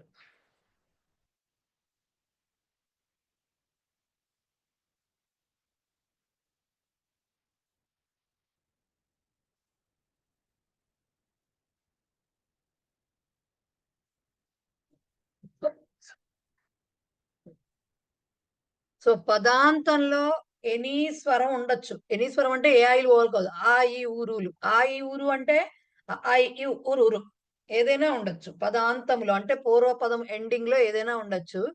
ఉత్తర పదం మాత్రం రుకారంతోనే స్టార్ట్ అవుతుంది. అప్పుడు ప్రకృతి భావ అన్నారు. అంటే ఏమిటవుతుంది చూడండి, వసంత ప్లస్ ఋతువు ఉంది. వసంత ప్లస్ ఋతువు ఉంది. వసంతాలో అకారం ఉంటుంది కదా, వసంతాలో ఇది ఈ స్టెప్ ఓన్లీ మీకు అకారము రుకారము పూర్వవర్ణము పరవర్ణము గురించి చెప్పడానికే రాసిందండి ఆ స్టెప్. కండిషన్స్ అని అందుకే పెట్టా. వసంత అనే దాంట్లో అకారం ఉంది, ఉత్తర పదంలో రుకారం ఉంది, కాబట్టి 2 కండిషన్స్ సాటిస్ఫై అయిపోయినాయి. మరి ప్రకృతి భావం అంటే ఏమవుతుంది, ఏ పదము రూపాంతరం చెందకుండా కేవలం ఈ ప్లస్ గుర్తు పోయి ఈ ఋతువు దీనికి వచ్చి యాడ్ అయిపోతుంది, అంతే జరుగుతుంది. ఏమి ఇప్పుడు ఇక్కడ ఎక్కడ మార్పులు ఆదేశాలు ఆగమాలు ఏవి ఉండవు. కేవలం 2 పదాలు చక్కగా ఒకదాని పక్కన వచ్చి ఒకటి జాయిన్ అయిపోతాయి. అయిపోయి వసంత ఋతువు అని వస్తాం. ఓకే, వసంత ఋతువు అని వస్తుంది. ఈ మామూలుగా మనకు తెలిసినట్టుగా ఎక్కడా కూడా పదం మధ్యలో స్వరాక్షరం ఎప్పుడు రాదు. మనకి పదం మధ్యలో ఎప్పుడు కూడా జనరల్ గా మనకి స్వరాక్షరం రాదు. ఒక్క ఈ రుకారం ఉన్న ఇట్లాంటి పరిస్థితుల్లో ఈ ఉరు అనేవి పూర్వపదాంతంలో ఉంటూ, అలాగే ఉత్తర పదం రుకారంతో స్టార్ట్ అవుతున్నప్పుడు మాత్రము ఈ రు యాజ్ ఇట్ ఈస్ గా ఇలా వచ్చి ఉన్న పదం ఉన్నట్టే ప్లస్ గుర్తు తీసేసి దీన్ని తీసుకెళ్లి దీని పక్కన పెట్టడమే. ప్రకృతి భావ అంటే ఉన్నది ఉన్నట్టుగా ఉంటుంది. ఒక్క రాజా ఋషి అంటే ఇక్కడ హ్రస్వం ఉందనుకోండి, దీర్ఘం ఉందనుకోండి, అది హ్రస్వం అయిపోతుంది. రాజా ప్లస్ ఋషి ఉందనుకోండి, ఆ ఆకారం ఏదైతే ఉందో ఆ కాస్త హ్రస్వ అకారం అయిపోతుంది. సో రాజా ప్లస్ ఋషి కాస్త రాజ ఋషి అవుతుంది. ఆకారం పోయి ఋషి దానికి యాడ్ అయిపోతుంది వచ్చి. అందుకనే పూర్వపదే స్థితస్య దీర్ఘస్య సంధేయ అనంతరం హ్రస్వ భవతి. పూర్వపదంలో ఉన్నటువంటి దీర్ఘం ఏదైతే ఉందో సంధి తర్వాత హ్రస్వం అయి రాజ ఋషి. ఇక్కడ ఏమి రావట్లేదు, ఎక్స్ట్రా లెటర్స్ కానీ లేకపోతే ఉన్న లెటర్స్ మారిపోవడం కానీ జరగట్లేదు, కేవలం 2 అపెండ్ అవుతున్నాయి అంతే. అలాగే పితృ రుణం ఉందనుకోండి, రుకారం ఉంది. దీన్ని ఇప్పుడు దీంట్లో రుకారం ఉన్నప్పుడు ఏమవుతుంది, మళ్ళీ సేమ్ ఏమి జరగవు, ఈ ప్లస్ పోతుంది, 2 కలిపి యాడ్ చేస్తాం. ఆల్రెడీ డౌట్స్ వస్తున్నాయి, నాకు తెలిసి ఎందుకు వస్తున్నాయో చెప్తా, దాన్ని కూడా క్లారిఫై చేస్తా. సో పితృ ప్లస్ రుణం ఉంది, దీంట్లో ఈ పూర్వపదం ఎండింగ్ లో ఎక్కడ దీర్ఘాక్షరం లేదు, కేవలం హ్రస్వాక్షరమే ఉంది. కాబట్టి 2 ఇలా జస్ట్ వచ్చి ఒకదాని పక్కన ఒకటి ఇలా వచ్చి జాయిన్ అవుతాయి. ఇది మార్చదు, దాన్ని అది మార్చదు, కేవలం దీర్ఘాలు ఉంటే హ్రస్వాలు అవుతాయి పూర్వపదం, అంతకుమించి మార్పు జరగదు. సేమ్ గురు రుణాత్ అన్నారు, గురువులో ఉకారం ఉంది, పక్కన రుకారం, కండిషన్ సాటిస్ఫై అయిపోయింది. కాబట్టి సేమ్ గురు రుణాత్ ప్లస్ పోతుంది కేవలం, అంతే. అయితే ఏమండి ఇంత స్టోరీ చెప్పారు, బాగానే ఉంది, కానీ మేము ఇవన్నీ కూడా గుణసంధిలోను సవర్ణ దీర్ఘ సంధుల్లోనూ కూడా చదువుకున్నాం కదండి. మరి పితృ ప్లస్ రుణం పితృణం అయింది కదండి. అలాగే రాజా ప్లస్ ఋషి రాజర్షి అయింది కదండి. మరి మాకు తెలుసండి, మీరు చేతులు ఎత్తినప్పుడు అసలు మొత్తం చెప్పనివ్వాలి కదా ఫస్ట్. నన్ను అసలు ముందు నా బాధ ఏంటి, అక్కడ వాళ్ళు ఇచ్చింది ఏంటి అనేది మొత్తం చెప్పనివ్వకుండా చేతులు ఎత్తేసి కూర్చుంటే నేనేం చేయను, రైట్? వచ్చింది కదండి. అంటే దీన్నే వికల్పము అంటారు, అంటే ఆల్టర్నేటివ్. అంటే ఏంటి, మీరు అలా అయినా రాయొచ్చు, ఇలా అయినా రాయొచ్చు. మీరు ఇలా రాశారనుకో, వసంత ప్లస్ సేమ్ వసంత ప్లస్ ఋతువు అని మీకు ఇచ్చారనుకోండి, మీరు ఇలా కలిపి రాశారనుకోండి, అప్పుడు ప్రకృతి భావ అని సంధి పేరు రాయాలి. లేదు నేను అలా రాయను, వసంతర్తుహు మనకేంటి గుణసంధి, దీని ప్రకారం ఏంటి ఎండ్ సంధి యావారా ఏవోర్. అకారములకు ఈ ఊరులు పరమైనప్పుడు ఏ ఓవర్లు వస్తాయి, అది గుణము. గుణసంధి ప్రకారం వచ్చినప్పుడు ఏమవుతుంది, వసంతర్ అవుతుంది. రుకారం వస్తే వసంతర్తుహు అవుతుంది, గ్రీష్మర్తుహు వస్తుంది కదా. మరి అట్లాంటప్పుడు ఏమవుతుంది, ఒకవేళ మీరు వసంతర్తుహు అని రాస్తే గుణసంధి అని రాయాలి. కలిపి రాసినప్పుడు వాళ్ళు ఏమి ఇవ్వాల, కేవలం మీకు ఇది మాత్రమే ఇచ్చారు, వసంత ప్లస్ ఋతువు సంధి కలిపి పేరు రాయండి అన్నారు. మీరు వసంతర్తుహు అని రాస్తే గుణ అని రాయాలి, వసంత ఋతువు అని ఇక్కడ ఉన్నట్టుగా రాస్తే ప్రకృతి భావ అని రాయాలి. ఇది వికల్పము, సంధి వికల్పము. అంటే either that or this, anything is fine, రెండు కరెక్టే. సో అలాగే రాజా ప్లస్ ఋషి, ఒక్క నిమిషం ఉండండి సార్, రాజా ప్లస్ ఋషి అన్న చోట కూడా అంతే, రాజర్షి ఇది కూడా గుణసంధి అవుతుంది మనకి, రైట్? ఇది కూడా గుణసంధి అవుతుంది. సో అప్పుడు కూడా అంతే, మీరు రాజర్షి రాస్తే మీరు గుణం పెట్టుకోవాలి. లేదు నేను రాజ ఋషి అని రాశాను అంటే ప్రకృతి భావ అని పెట్టాలి. Same with పితృణం. పితృణం అని రాస్తే సవర్ణ దీర్ఘ సంధి అని రాయాలి. పితృ రుణం అని ఇక్కడ ఉన్నట్టుగా రాస్తే ప్రకృతి భావ అని రాయాలి. రెండూ కరెక్టే, రెండు సంధులు కరెక్టే. ఎందుకంటే ఇక్కడ రుకారం ఉన్న చోట్ల చాలా చోట్ల రు వస్తుంది కాబట్టి మనకు సంధుల్లో, స్వర సంధుల్లో చాలా చోట్ల రుకారం వస్తుంది కాబట్టి మనకు గుణసంధిలో రుకారం వస్తుంది. ఓకే, అకారమునకు ఈ ఊరులు, సవర్ణ దీర్ఘంలో ఆ ఈ ఊరులకు మళ్ళీ సేమ్ ఆ ఈ ఊరులు యాడ్ అయితే అని దాంట్లోనూ రుకారం వస్తుంది. రైట్. సో ఈ ఊరు మనకి ఎండ్లోకి వచ్చేసరికి రాదు. ఎందుకు? ఎండ్ ఏమవుతుంది? ఈ ఊరులకు అసవర్ణములైన అచ్చులు అన్నారు. సో పూర్వపదంలో రు వచ్చేస్తుంది. ఎక్కడైనా ఉత్తర పదంలో రుకారం వచ్చే పదం ఉండి అలా ఎండ్ సంధి కూడా వస్తే అక్కడ కూడా అవకాశం ఉంటే వస్తుందేమో. ప్రస్తుతానికి మాత్రం మీకు గుణసంధి ప్రకారం చేయొచ్చు, ఆరు సవర్ణ దీర్ఘ సంధి ప్రకారం చేయొచ్చు, ప్రకృతి భావ ప్రకారం కూడా చేయొచ్చు. మీరు పదం ఎలా కలుపుతారో అనే దాని మీద సంధి పేరు రాయాలి. అంతేగాని వాడు రాజా ప్లస్ ఋషి ఇస్తే మీరేమో ఇక్కడ ఉన్నట్టుగా రాజ ఋషి అని రాసి గుణసంధి అని రాస్తే రెండు కొట్టేస్తారు. ఏది రాస్తారో దాని ప్రకారంగా పేరు రాయాలి. రైట్. సో చూడండి, దీన్ని అదే నేను ఎక్స్ప్లెయిన్ చేశాను. దీంట్లో పదం లేదండి పాపం, మిమ్మల్ని కంగారు పడకండి. ఈ వసంత ఋతువు అనేది ఇక్కడ ప్రకృతి భావం అయితే ఇలాంటి సంధి కలిసిన తర్వాత పదం ఇలా ఉంటుంది. అదే వికల్పేన అన్య సంధి ఇక్కడ గుణసంధి వచ్చింది. అది ఎలా వచ్చిందో చెప్పుకున్నాం మనం. ఇక్కడ అర్ర వస్తుంది కాబట్టి. అలాగే రాజ ఋషి అనేదేమో ప్రకృతి భావము, రాజర్షి అనేదేమో గుణసంధి ప్రకారం వస్తుంది. ఓకే. పితృణం, పితృరుణం అనేదేమో ప్రకృతి భావ ప్రకారం వస్తుంది. పితృణం సవర్ణ దీర్ఘం ప్రకారం వస్తుంది. రైట్. అట్లాగే ఇదొక్కటి చూడండి, గురు రుణాత్ అని ఉంది. ఓకే, గురు రుణాత్ అన్నప్పుడు ఇక్కడ మీకు ఎండ్ సంధి ప్రకారంగా వస్తుందండి. గురు రుణాత్ ఎండ్ సంధి సూత్రం ఏంటి మనకి? ఈ ఊ రు రావాలి ఏదో ఒకటి. ఇక్కడ ఊ వచ్చింది పూర్వపదంలో, ఉత్తర పదంలో రుకారం వచ్చింది. ఈ ఊరులకు అసవర్ణములైన అచ్చులు. సో ఇది వచ్చింది. సో యావారా రావాలి. సో దీన్ని ఎలా ప్రొనౌన్స్ చేస్తారు? వాళ్ళు అక్కడ ఇవ్వలేదు మీకు అది, అందుకని నేను ఇక్కడ రాయాల్సి వచ్చింది అది. సో గురు అన్న చోట దీని ప్రకారంగా రాయాలంటే గురు రుణాత్ అనేది ప్రకృతి భావం ప్రకారం వచ్చేసింది. అది ప్రాబ్లమే లేదు అసలు. ఎండ్ సంధి ప్రకారం దీన్ని చెయ్యాలంటే గుర్ ఉకారం తీసాం పక్కనకి, రుణాత్ అనేది పక్కన ఉంది. ఇప్పుడు ఊలో ప్లేస్ లో ఏమొస్తుంది? ఈ ఊరులకు అసవర్ణములైన అచ్చుల పరమైతే యా వా రా రావాలి. సో ఊ ప్లేస్ లో వకారం రావాలి. సో గుర్ వకారము రుణాత్, వకారానికి రుణం కలిపితే ఏమైందంటే వృ అవుతుంది. రైట్, వృ అవుతుంది. సో గుర్ వృణాత్ అని దీనికి కలిపిన పదం ఎండ్ సంధి ప్రకారం గుర్ వృణాత్ అవుతుంది. ఎందుకు? రేఫ పైకి వెళ్ళిపోతుంది కదా, రేఫ కాస్త పైకి రాస్తాం. సో ఊకు రుకారం అంటే ఇది పెట్టాలి, రు మాత్రం పెట్టాలి. సో ఏమవుతుంది? బు ప్లస్ రు వృ అవుతుంది.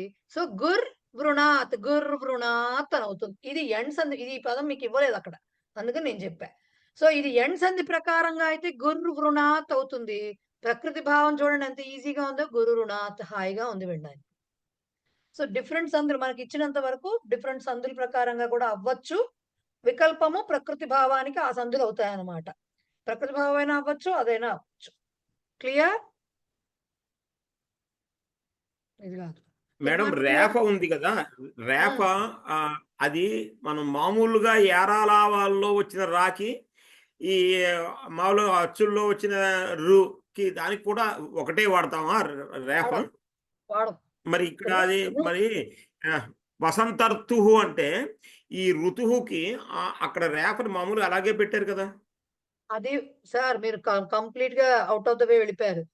ఋతువు అనేది రు అనేది స్వరాక్షరం సార్. అది అవునండి, ఋతువులో రు స్వరాక్షరం. రేఫ అంటే రకారానికి 3 రకాల రిప్రజెంటేషన్ ఉంది. అని రాయటం, రా రాయటం ఒకటి, రకారం అకారంతో కలిసింది. పైకి వెళ్లే రేఫ ఒకటి, క్రాలో ఎలా అయితే కిందకి పెడతామో గీత 3 రకాలు, అవన్నీ నీళ్లు. సో ఇక్కడ మీకు వసంత ఋతువు అన్నప్పుడు పైన ఎందుకు వచ్చింది? అది రకారము కాస్త అర్రు కింద మారింది. అది రుకారం, రు అచ్చు స్వరాక్షరమైనటువంటి రు కాస్త అర్రు కింద మారింది. గుణసంధి ప్రకారం ఏ-ఓ అర్, అర్రులో ఉన్న రేఫ పైకి వెళ్ళింది, రూ పైకి వెళ్ళలేదు. రాయం రూకి మాత్ర అంటే మాత్రలో రాయాలంటే ఉబ్బు ప్లస్ రు, ఇందాక వృ రాసినట్టు కిందకి తిప్పి రాయాల్సిందే. అది అంతే. Okay, so right. ఎప్పుడైతే మేడం వసంత ఇందాక ఋతువు వసంత స్క్రీన్ ఋతువులో ఒక్క నిమిషం చెప్తా అవి స్లైడ్స్ అని మీకు పంపించేవేనండి, నేనేం దాచుకునేవి కాదు, అవి చూపిస్తా మళ్ళీ. సో వసంత ఋతువు అని కలిపి రాసినప్పుడు ఏమైంది, వసంతాలో ఉన్నటువంటి ఆ పక్కన ఉన్నటువంటి రుకారం అర్ర కింద మారింది. రైట్ రైట్ రైట్, అందుకని పైకెక్కింది అది. Right, fine. సో స్లైడ్స్ చూపించమని అడిగారు, ఒకసారి చూడండి మళ్ళీ. నేను పంపిస్తాను, బట్ మళ్ళీ చూసుకోండి ఒక్కసారి. పంపిస్తున్నారు కదా మీరు, రెగ్యులర్ గా పంపిస్తాను. ఇది పంపించలేదు ఇంకా, నేను చెప్పలేదని నేను పంపలేదు అష్టమహాపాఠ, ఇవాళ పంపుతాను. ఇంకా నేను చెప్పలేదు కదా లెసన్ మీకు, అందుకని. సో మీరు ఇవేమి రాసుకోక్కర్లేదండి, మీకు క్లియర్ గా మీకు స్లైడ్స్ వస్తాయి, మీకు వాళ్ళు వచ్చేస్తాయి. ఇంతవరకు ఈ సంధి క్లియరా? చెప్పండి. ఒక చిన్న క్వశ్చన్ ఉంది మేడం, అంటే డౌట్ కరెక్ట్ అవునా కాదు తెలియదు, మీకు చెప్తున్నాను. ఇప్పుడు మనం ఈ సంధి రాయక్కర్లేదు అంటున్నారు కదా, అట్లాంటప్పుడు గుణసంధి రాయకుండానే ఇప్పుడు మీరు చెప్పారు కదా ప్రకృతి భావం అని రాసేసి అట్లా వదిలేయచ్చా? ఏమైనా నియమాలు ఉన్నాయా? ఏం లేదండి. ఇప్పుడు వసంత ప్లస్ ఋతువు అని వాళ్ళు ఇచ్చి ఒకవేళ ఓకే ఎక్కడ ఇస్తారు, హెడ్డింగ్ ఎలా ఇస్తారు, సంధిం కృత్వా సంధినామ లిఖత అంటారు. అన్నప్పుడు ఏం చేయాలి, అన్నప్పుడు కింద ఎలా ఇస్తారు, ప్లస్ గుర్తులతో రెండు విడివిడి పదాలు ఇస్తారు, అంటే వసంత ప్లస్ ఋతువు అంటారు. మీరు రాయాల్సిన ఆన్సర్ ఏంటి, ఈజ్ ఈక్వల్ టు పెట్టి వసంతర్తుహు అని కనుక మీరు రాస్తే గుణసంధి అని రాయాలి.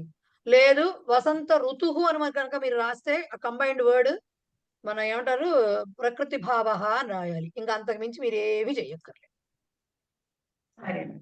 ధన్యవాదాలు. రైట్, ఇంతవరకు అది క్లియర్ అయింది కదా. ప్రకృతి భావ రెండు రాయొచ్చా మేడం? అది రెండు రాయొచ్చా? రెండు రాయొచ్చా? మీరు రెండు రాసినా ఒక మార్కే ఇస్తారు, 2 మార్కులు అయితే ఇవ్వరు. వాళ్ళ మార్కు ఎలాగైనా ఇవ్వండి, మనం రాసేది రెండు రాయొచ్చా? మీకు వచ్చని చూపించుకోవడానికి, మీకు వచ్చని చెప్పడానికి, మీకు అర్థమైందని చెప్పడానికి రాసుకుంటే రాయాలి తప్ప, లేకపోతే ఏదో ఒకటి రాస్తే చాలు. బట్ తప్పు చేస్తే తప్పపోతుంది, తప్పు అయితే కరెక్ట్ చేస్తారు, కానీ ఉల్టా రాయకూడదు. వసంతర్తుహు అని ప్రకృతి భావ, వసంత ఋతువు అని గుణ రాస్తే తప్పు. అవి జరిగినాయి కంగారులో, ఎగ్జామినేషన్ కంగారులో అవి జరిగినాయి. ఎగ్జామ్ హాల్ కి పోయినాక కంగారు ఎక్కువ, ఎటు రాస్తే తెలియదు, అది అవుతుంది అనమాట. అప్పుడు ఎగ్జామ్ పేపర్ తిట్టే వాళ్ళు, మీరు మీకు మ్యాచ్ చేసుకోండి ఇలా ఆరోస్ పెట్టంటే వాళ్ళు చేసుకోరు, మొత్తాన్ని కొట్టేస్తారు. రైట్, ఇంకొకటి, కానీ ఎప్పుడైతే వాళ్ళు సంధి విభజ్య అంటే కంబైన్డ్ వర్డ్ ఇచ్చి విడదీసి రాయమన్నప్పుడు మాత్రం మీకు క్లియర్ గా తెలుస్తుంది. ఎందుకంటే వాళ్ళు ఇచ్చేది వసంత ఋతువు అయినా ఒక వర్డే ఇస్తారు, లేదంటే వసంతర్తుహు అనే ఇస్తారు. అప్పుడు ఒకటే రాయగలరు. మీరు కలిపి రాయమన్నప్పుడు మాత్రమే మీకు 2 ఆప్షన్స్ వస్తాయి. ప్రకృతి భావానికి వేరే సంధి అవడానికి అవకాశం ఉంది. విడదీయమన్నప్పుడు మీకు ఆప్షన్ ఉండదు, ఖచ్చితంగా ఒకటే రాయాల్సి వస్తుంది.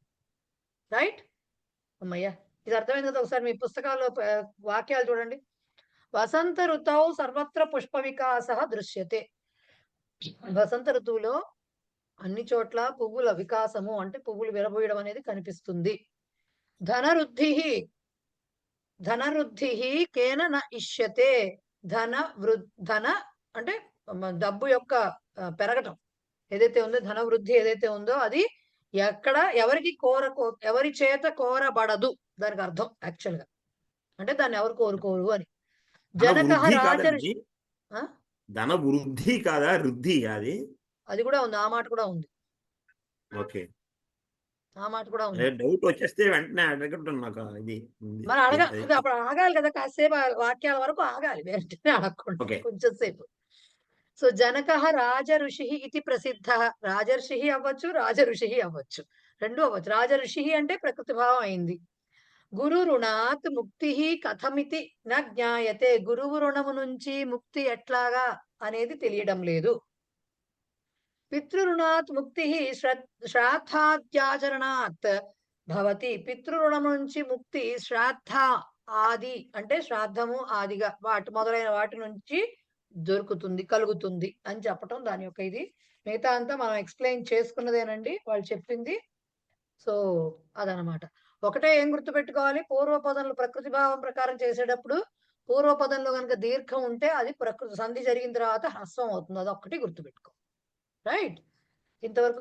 సో గ్రామ ఇవి రాసుకోవడం ఎంత ఈజీయో. గ్రామ ఋషభ ప్లస్ తీసేసి 2 కలిపేయండి. మహర్షి, ఇక్కడ దీర్ఘం కూడా తీసేసి మహర్షి. మహా ఉండదు, మహా ఋషి అవుతుంది అది. ఓకే, వర్షా ఋతువు కాస్త వర్ష ఋతువు. వధూరుణం కాస్త వధురుణం అవుతుంది. దీర్ఘం ఉంది కదా మరి, సో వధురుణం అవుతుంది. ఓకే, స్త్రీ రుణం అది కూడా అంతే, స్త్రీ రుణం అవుతుంది. దీర్ఘం ఉంది కదా, స్త్రీ రుణం. ఓకే, విత్తకోశ రుణం అదేమీ అవదు, మామూలుగా యాడ్ అవుతుంది విత్తకోశ రుణం అనేది. రాజా వృషభ, రాజ వృషభ అవుతుంది. ఓకే, అది హ్రస్వం అవుతుంది, రాజా కాస్త. పవిత్ర రుక్కులు అంటే తెలుసు కదండి, ఋగ్వేదంలో ఉండే వాటిని రుక్కులు అంటారు. సో పవిత్ర రుక్ స్త్రీలింగ శబ్దం వాక్కులాగా, కాబట్టి ఏమైంది, పవిత్ర రుక్ కాస్త పవిత్ర రుక్ అవుతుంది, ఆ దీర్ఘం కాస్త హ్రస్వం అవుతుంది. పరమ ఋషి ఏమీ జరగదు, మార్పు, ప్లస్ పోయి రెండు కలుస్తాయి అంతే. ఎంత ఈజీ సంధి కదా ఇది, భలే ఈజీ సంధి అసలు. నెక్స్ట్ వచ్చేది కొంచెం అర్థం చేసుకోవాల్సిన సంధి. మొన్న అన్నా కదా యాంతావాంతా బాగా క్లియర్ గా అర్థమైందా లేదా అండి అని చెప్పి, ఐ థింక్ అర్థమైంది. ఇప్పుడు ఏం చెప్తున్నారు అంటే, బాగుంది యా అంతా వా అంతా అని చెప్పాము, ఇప్పుడు ఆ యా లోపం వా లోపం చేస్తాము అని చెప్తున్నారు. అంటే ఏంటి, యాంతావాంతా సంధి జరగాలి కానీ యా వా కనపడకూడదు. అంటే ఇంకేదో మార్పు జరుగుతుంది. యా వా కనపడట్లేదంటే ఏం జరగాలి మార్పు అనేది ఇప్పుడు తెలుసుకుంటాం అన్నమాట. యాంతావాంతా ఏం చెప్పుకున్నాము, క్షీరే ప్లస్ ఇచ్ఛ కాస్త ఏమన్నాము, క్షీరే కాస్త ఏ ఉంది కాబట్టి ఏ ప్లేస్ లో ఐ వస్తుంది కాబట్టి క్షీరాయ అని వస్తుంది, ప్లస్ ఇచ్ఛ వస్తుంది. సో ఆ ఈ కాస్త దీనికి మాత్ర కింద మారి క్షీర ఇచ్ఛ అవుతుంది అన్నాం, రైట్. ఇప్పుడు ఏమవుతుంది ఇక్కడ ఐ, ఇప్పుడు ఏమన్నా ఐ అనేవి యాంతావాంతాలో ఆదేశాలుగా రావాలి. ఇప్పుడు యలోప వలోప, యకార వకార లోప అన్నప్పుడు ఏంటి, ఆ యకారాలు వకారాలు ఉండవుట, అంటే ఐలోంచి యా పోతుంది, అంటే ఏం మిగిలింది, ఆ మిగిలింది. ఆలోంచి కూడా యా పోయింది, అంటే ఏం మిగిలింది, ఆహా మాత్రమే మిగిలింది. ఆవులోంచి కూడా వకారం తీసేస్తే మిగిలేది ఏంటి, ఆలు మిగులుతాయి. సో బేసిక్ గా ఏమవుతుంది, క్షీరే కాస్త క్షీరయ్య అయింది మనకి ఇందాక. ఇప్పుడు యకారం ఉండదు కాబట్టి ఏమవుతుంది, క్షీర అవుతుంది, అంటే సప్తమి విభక్తి పోయి ఓన్లీ క్షీర మిగులుతుంది. పక్కన ఇచ్ఛతో సంబంధం లేదు, ఇచ్ఛ అలాగే ఉంటుంది. కాకపోతే ఇక్కడ ట్విస్ట్ ఏంటంటే, క్షీరే కాస్త క్షీర అని మారుతున్నాం అనుకున్నాం కదా, పక్కన ఇచ్ఛ ఉంది కదా, సంధి జరిగాక కూడా రెండు విడివిడి పదాలు కనిపిస్తాయి, ఒకటే పదం కనపడదు. అంటే క్షీరే, ఇప్పుడు క్షీర ఇచ్ఛ, ఈ మామూలు ఇచ్ఛ మనం ఎలా రాస్తాం, మనం ఏమంటారు స్వరాక్షరంతో అట్లాగే రాస్తాము. క్షీరే మాత్రం క్షీర అని మాత్రమే అవుతుంది, ఎందుకంటే యాంతావాంతా జరిగి దాంట్లోంచి యలోపం జరిగి క్షీర అని మాత్రమే మిగిలింది. సంధి జరిగినట్టే అక్కడ, కానీ సంధి జరిగాక కూడా రెండు విడివిడి పదాలు కనపడుతూ ఉంటాయి. సో క్షీరే ఇచ్ఛ కాస్త క్షీర ఇచ్ఛ, అక్కడ యకారం కనపడదు, మామూలు అచ్చు ఈనే కనపడుతుంది. అది యాంతావాంత యలోప. అలాగే మనం ఇంకోటి ఏం చదువుకున్నాం, తావేతౌ అని చదువుకున్నాం అనుకోండి. తావేతౌకి ఏం చెప్పాము, తౌ ప్లస్ ఏ తౌ అన్నాం, ఆ వచ్చింది కాబట్టి తౌ ప్లస్ ఏ తౌ. ఓకే, ఆ కలిపితే ఏమవుతుంది, తావేతౌ అయింది. ఇప్పుడు ఏమవుతుంది, ఆ ఏతౌ ఉత్తర పదం ఏమీ మారదు, అలాగే ఉత్తర పదం కిందే కంటిన్యూ అవుతుంది, పూర్వపదం మాత్రమే మారుతుంది. తౌ ఉంది కాబట్టి ఏమవ్వాలి, యాక్చువల్ గా తావ్ అవ్వాలి, వకార లోపం కాబట్టి తా అని మాత్రమే మిగులుతుంది. సో తా ఏతౌ, తా ఏతౌ రెండు విడివిడిగా రాస్తాం మనం, తా ఏతౌ. అలాగే ఏమిటది,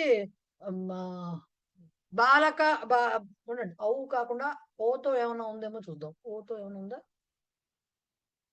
వస్తుందిలేండి, ఏదో మాట అయితే ఖచ్చితంగా వస్తుంది. సో బేసిక్ గా అలాగే ఐ తోటి చూసుకుంటే తస్యై ఇదం ఉందా, మొన్న మనం చదువుకున్న తస్యై ఇదం అన్నప్పుడు తస్యా ఇదం అని రాసాం.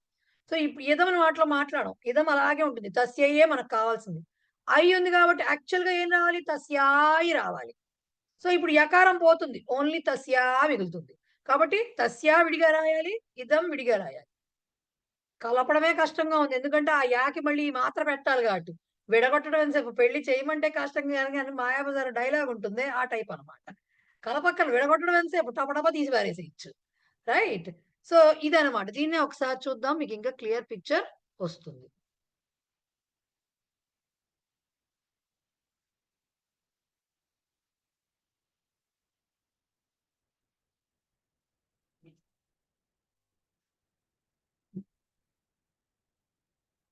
యాంతావాంత సంధేహ వికల్ప యలోప వలోప అంటే అలా కూడా రాయొచ్చు, ఇలా కూడా రాయొచ్చు. ఇది కూడా వికల్పం కాబట్టి.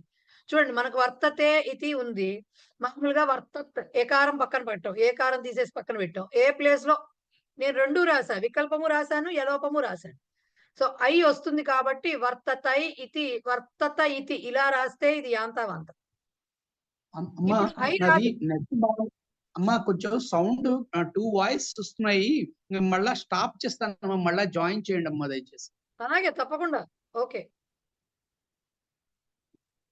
సో ఇప్పుడు మామూలుగా అనుకోండి, ఐ రావాలి, ఐ వచ్చిందంటే యాంతావాంత. ఐ రాలేదు, ఓన్లీ ఆ వచ్చింది. సో ఆ వచ్చాక ఏమవుతుంది చూసారా, ఇక్కడ యాంతావాంతాలోనేమో మొత్తం పదం ఒకటే పదంగా కనబడుతుంది. ఓకే సార్, మీరు లాగౌట్ అయిపోండి, మళ్ళీ జాయిన్ అవ్వండి మీరు. సో ఇక్కడ ఏమవుతుంది, ఇప్పుడు ఇది యాంతావాంతాలో మొత్తం ఒకటే పదం కనబడుతుంది, ఎందుకంటే ఐ వస్తుంది కాబట్టి, యకారం కనబడుతుంది కాబట్టి. ఇక్కడ మనకి ఐ రాదు, కేవలం అకారమే వస్తోంది. యా లోపిస్తోంది, ఐ రాదు, అకారమే వస్తోందని చెప్పకూడదు, యకారం లోపిస్తోంది ఇక్కడ. కాబట్టి ఏమొస్తుంది, వర్తత్ ప్లస్ ఆ వర్తత ఇతి, ఈ రెండు ఇలా సెపరేట్ గానే రాయాలి. అన్నంత మాత్రాన్ని ఇక్కడ ప్రింటింగ్ మిస్టేక్ కాదు, సంధి లేదని కాదు. ఇక్కడ జరిగింది యాంతావాంతా జరిగి యకార లోపం జరిగింది అక్కడ. ఓకే. సో ఈ రెండు కరెక్ట్. అదే చెప్తున్నా, వికల్ప వర్తత ఇతి అంటే వికల్ప సార్. ఇది అంటే యాంతావాంత ఎక్కడైతే జరుగుతుందో అక్కడ లోపం కూడా జరుగుతుందా? లోపం చేసి కూడా రాసుకోవచ్చు. యాంతావాంత ప్రకారం ఒకే మాటగా ఇలా రాయొచ్చు, లేదంటే లోపం చేసి ఇలా వర్తత ఇతి అని ఇలా కూడా రాసుకోవచ్చు.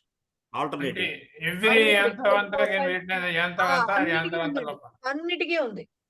యాంతావాంత మొత్తానికి ఏంటో మధ్యలో నాకు అర్థం కావట్లేదు. యాంతావాంత సంధికి ఇది వికల్పం అండి. ఏదర్ యాంతావాంత చేసి ఐ ఆయ్ ఆవులు రావచ్చు, లేదు ఆ వాటిల్లో వచ్చిన వాటిల్లో యకార వకార లోపాలతోటి రాయొచ్చు. యాంతావాంత సంధితోటి రాస్తే ఇలా కలిపిన పదం వస్తుంది. అలా కాదు, యకార వకార లోపాలతోటి వస్తేనేమో ఇలా సెపరేట్ గా కనబడతాయి, దీనికి మాత్రలు ఉండవు. ఎందుకంటే ఆల్రెడీ యాంతావాంత జరుగుతుంది, కానీ యకారం లోపం జరుగుతుంది ఆర్ వకారం లోపం జరుగుతుంది కాబట్టి. క్లియర్? సో అలాగే చూడండి, రెండు ఎగ్జాంపుల్స్ ఇచ్చా. అందుకే నేను మీకు ఎప్పుడైతే వర్తతే ప్లస్ ఇతి అని మాత్రమే ఇచ్చారనుకోండి, ఇదంతా వదిలేండి, కేవలం మీకు ఇచ్చే మాటలు రెండే.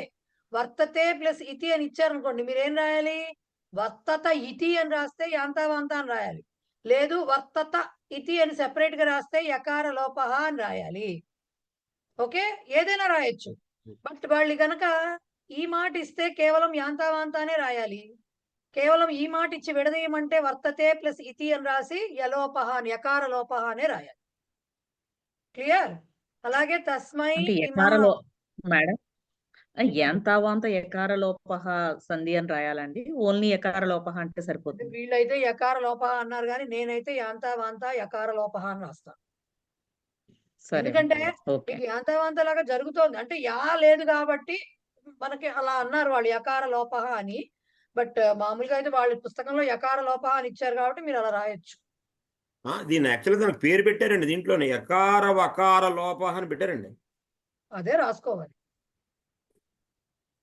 ముందు యాంతావాంత అని కూడా యాడ్ చేయాలండి.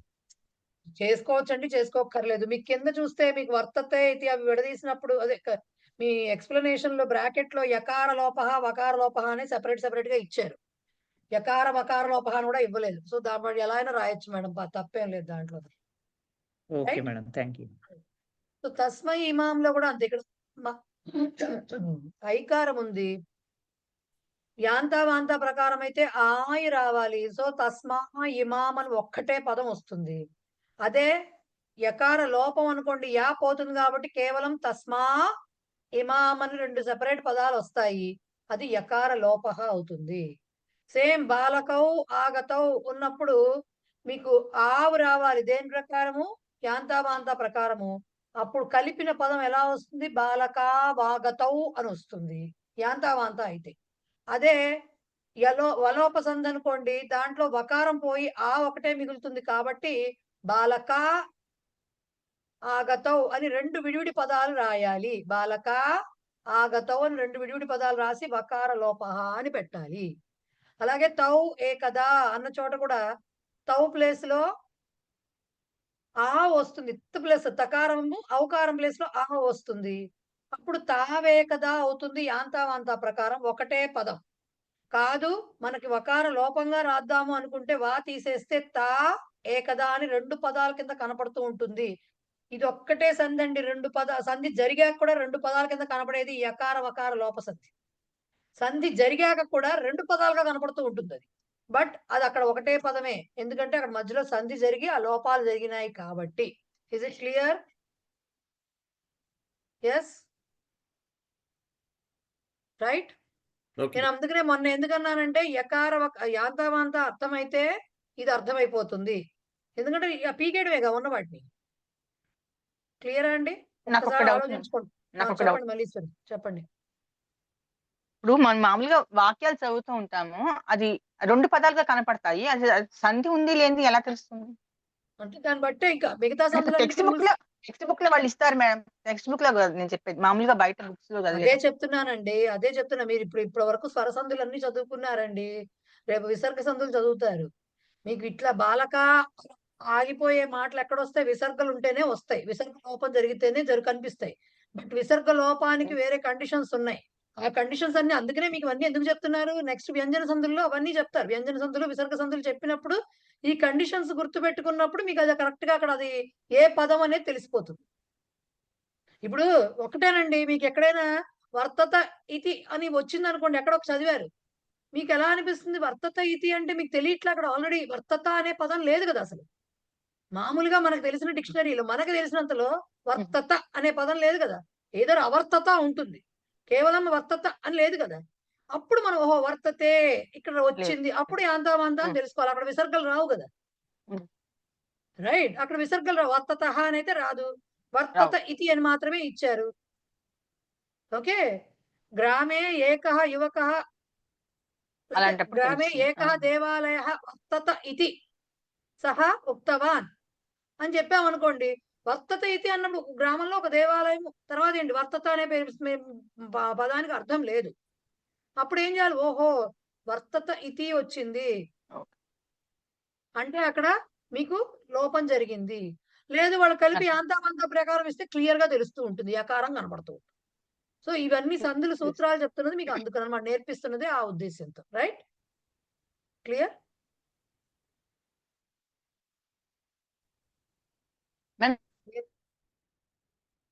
ఎనీవన్? సంధుల కోసం కాదు కానీ ఇంకొక వేరే డౌట్ ఉంది మ్యామ్. చెప్పండి. ఇప్పుడు అడగమంటే అడుగుతా, తర్వాత అడగమంటే చెప్పండి. ఆగిందిగా బ్రేక్. వద్దు ధాతువు కదా, వద్దు ధాతువు, వద్దు ధాతువుతో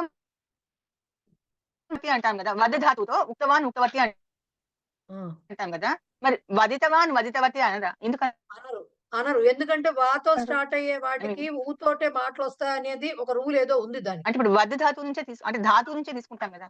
తీసుకుంటాం, కానీ ఇప్పుడు వహతికి ఏం చెప్తున్నాము? వసతి కూడా అంతే వస్తుందన్న. అదేనండి చెప్తున్నా, వసతికి ఉహ్యవాన్ చెప్తా, వసతికి ఉషితవా అని చెప్తామండి. ఉషితవాన్ ఇవి కొన్ని సెపరేట్ రూల్స్ ఉంటాయి. వాతోటి వర్బ్ స్టార్ట్ అవుతుంటే ధాతు స్టార్ట్ అవుతున్నప్పుడు దానికి ఇలాగే మారాలి అనేవి రూల్స్ ఉన్నాయి వాటికి. సో వాటి ప్రకారంగా వహతికి ఊఢవాన్ వస్తుందండి, వసతికి ఉషితవాన్ వస్తుందండి.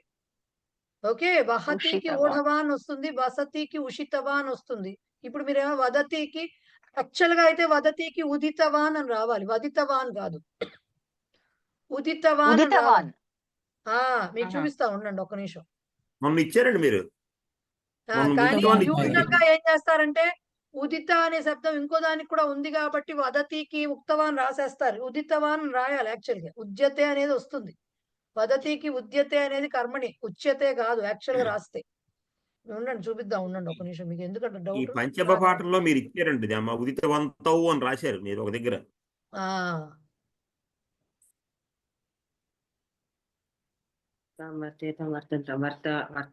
వర్తత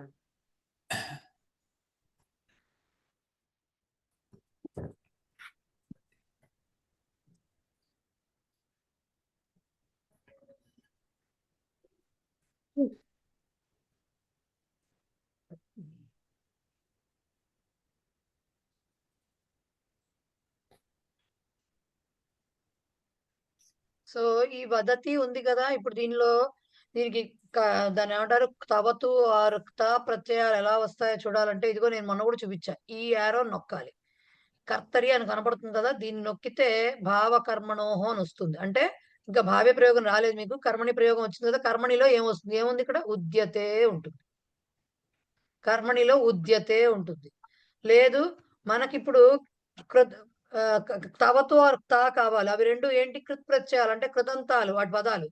సో కృదంతాలు ఎక్కడున్నాయి, కిందకి స్క్రోల్ డౌన్ చేస్తే ఇక్కడ కృదంతే అనే మాట కనపడుతుంది. అది తీశారనుకోండి, చూడండి ఇక్కడ ఏమొచ్చింది, వదతికి త్వా ప్రత్యయం ఏమొచ్చింది, ఉదిత్వా. తవతో ఏమొచ్చింది, ఉదితవాన్ ఉదితవతి. తా ఏమొచ్చింది, ఉదిత ఉదిత వచ్చింది. మీకు అదే వచ్ ధాతు కొట్టామనుకోండి, సపోజ్ వచ పరిభాషణే వచతి వక్తి, వచతి కంటే వక్తి ఉందనుకోండి, వచంతి.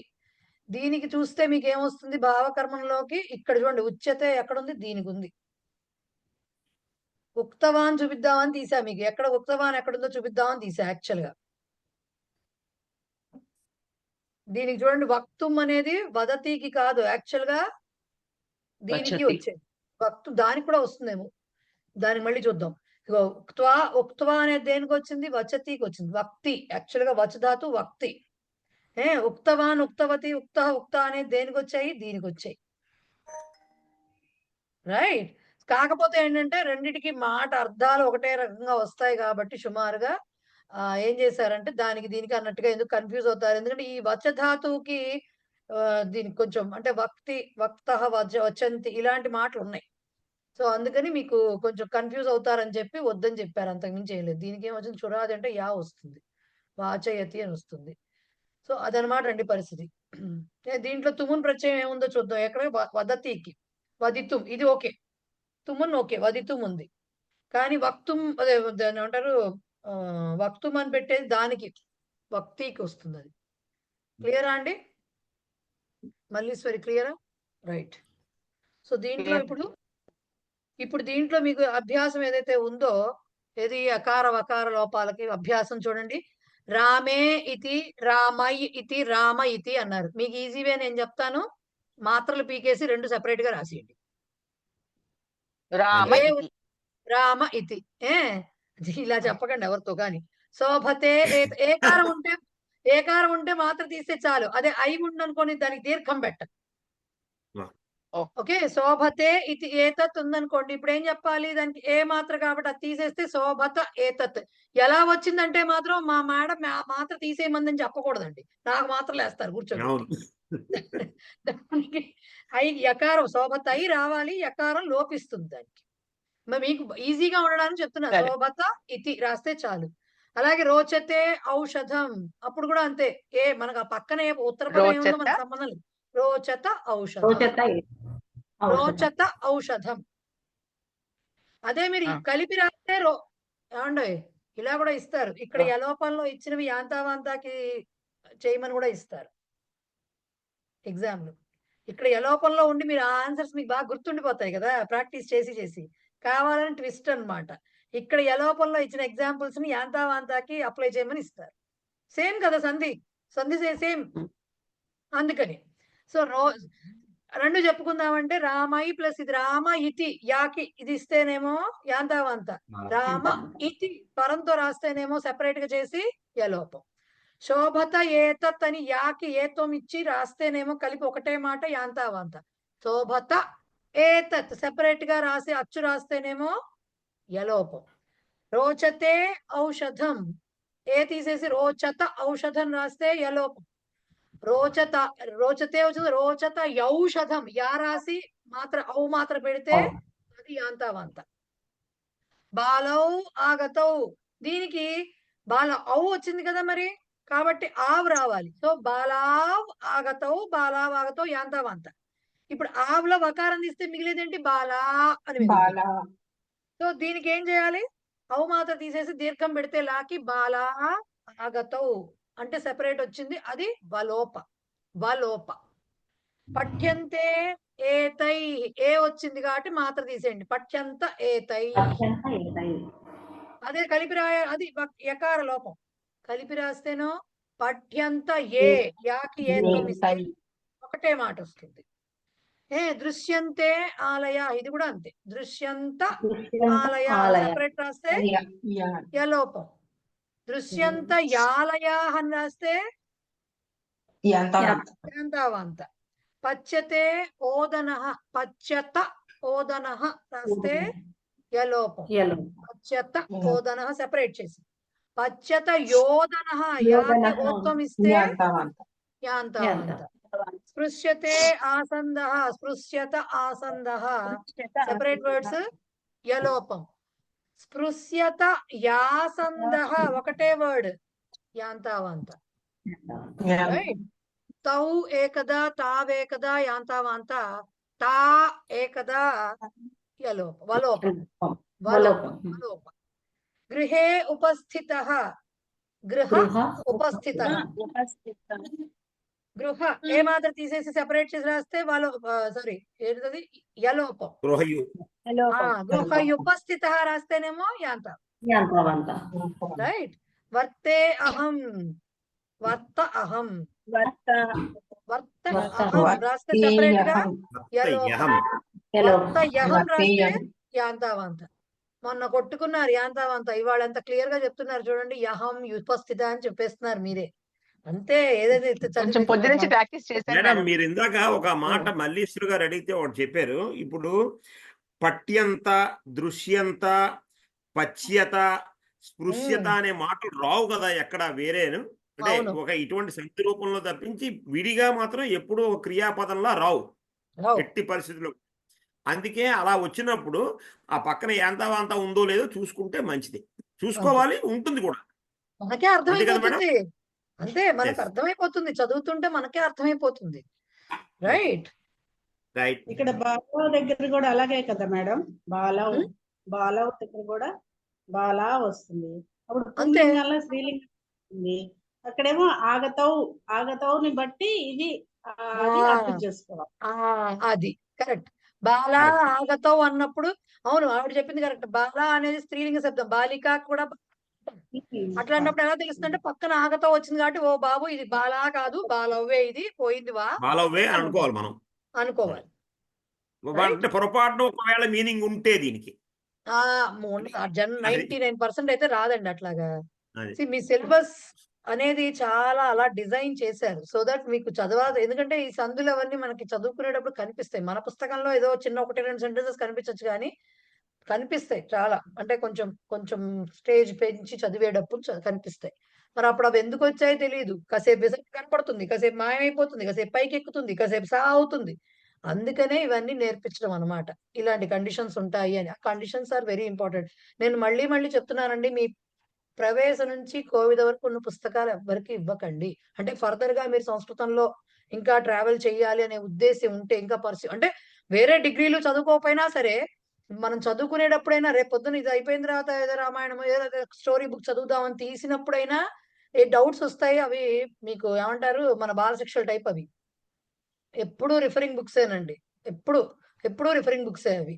అండ్ మనం అంటే మీకు ఇంట్రెస్ట్ ఉంటే ఇప్పుడు మనం పంపించుకుంటున్న స్లైడ్స్ కూడా మీ దగ్గర ఉంచుకుంటే మీకు అంటే ఎలాగ వచ్చింది అనేది పుస్తకంలో కంటే మనం రంగురంగులు పెట్టి పెడతాం కాబట్టి కాస్త ఇంద్రధనుసులా కనపడుతూ ఉంటాయి. క్లియర్ గా మనం చదువుకుని అర్థమవుతాయి. ఎప్పుడు మాత్రం ఎవరికి వెరీ వెల్ డిజైన్డ్ సిలబస్ మీది యాక్చువల్ గా. రైట్. చాలా మంది ప్రింట్అవుట్స్ కూడా తీసేసుకున్నారు నా స్టూడెంట్స్ ఇది వరకు. అదే పెట్టేసుకుంటారు చాలా మంది. సో నెక్స్ట్ ది నాకు ఎక్కడ దొరకవని కాదండి, బట్ మనం విన్నది మనం చదువుకున్నది మనం చూస్తే మనకు తొందరగా గుర్తొస్తుంది. ఎక్కడ పడితే అక్కడ దొరుకుతాయి. ఇదేమన్నా నేను ఇవాళ కొత్తగా పుట్టించి చెప్పిన పాఠం కాదు కదా. పెద్దవాళ్ళు ఎంతమందో చెప్పిన ఉన్నాయి. రైట్. లెసనింగ్ ఎక్సర్సైజ్ తీయండి. ఫస్ట్ దంతా కూడా మీకు first Roman bit true or false మీరు చూసుకోండి. అవన్నీ దాని నుంచి వచ్చినవి. నాకు కావాల్సిన ట్రాన్స్లేషన్ చెయ్యి ఎవరు ఎత్తితే వాళ్ళని అడుగుతాను.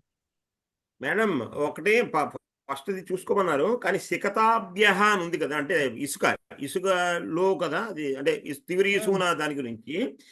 అది సికతాభ్య అన్నది సికతాసు అని ఉందండి మేడం. దాంట్లో యాక్చువల్గా సికతాభ్య అన్నది అది కరెక్ట్ అని ఇచ్చేటండి దీంట్లోను. అది కరెక్టా తప్ప రాయమన్నాడు. ఒక్కటి ఉండండి, అలా కాదు. సికతాసు అనేది పద్యంలో సికతాసు తైలం అన్నట్టుగా వాళ్ళు వచ్చింది. ఇక్కడ ఏమన్నారు? సికతాభ్య తైలం. అక్కడ ఏమో మాట ఏంటి అసలు? వాళ్ళు సికతాసు తైలం అపి యత్నత పీడయన్ అని చెప్పి లభేత అన్నారు. అంటే వాటిల్లో పొందవచ్చు అని చెప్పారు. వీళ్ళు ఇక్కడే ఉన్నారు తైలం ప్రాప్తం. వాటి నుంచి తైలం, చిన్న మాట డిఫరెన్స్ సార్. వాటి నుండి అన్నప్పుడు పంచమి చెప్పారు, ఇక్కడ సికతాభ్య అని. ఓకే, సికత పంచమి అర్థం కాదా? అది సికతాభ్య అన్నప్పుడు చతుర్థి అవదు. ఎందుకంటే దాని నుంచి తైలం ప్రాప్తం నశక్యతే అన్నప్పుడు చతుర్థి ఎలా వస్తుంది? దాని కోసం కాదు కదా, చతుర్థి రాదు, నుండి అని వస్తుంది, పంచమి వస్తుంది. అందుకే అర్థం కాక దాన్ని ఏం చేయాలని. దాంట్లో మాత్రం షష్ఠి రాసినట్టున్నాడు. దాంట్లో సారీ సప్తమి రాశారండి. దాని యందు వెతకవచ్చు అంటే దాని యందు మనం దొరకముచ్చుకోవచ్చు, దాన్ని కూడా పొందవచ్చు. ఇక్కడ ఏమన్నారు? దాని నుంచి అని చెప్తున్నారు. అంతే అంతే. So 163 sir, 163 163. మ్యామ్ నేను చేయెత్తాను మ్యామ్. చెప్పండి. మీ చేత చిత్రము చూడబడుగాక. మీ భవాన్ కాదు, భవతా చిత్రం దృశ్యతాం. అంతే, భవతా చిత్రం దృశ్యతాం. Correct. Purushottam sir, next one. జనులచే సేవ చేయబడుగాక. జనై సేవ క్రియతాం. అంతే, జనై సేవా క్రియతాం. Correct sir. వాణి గారు.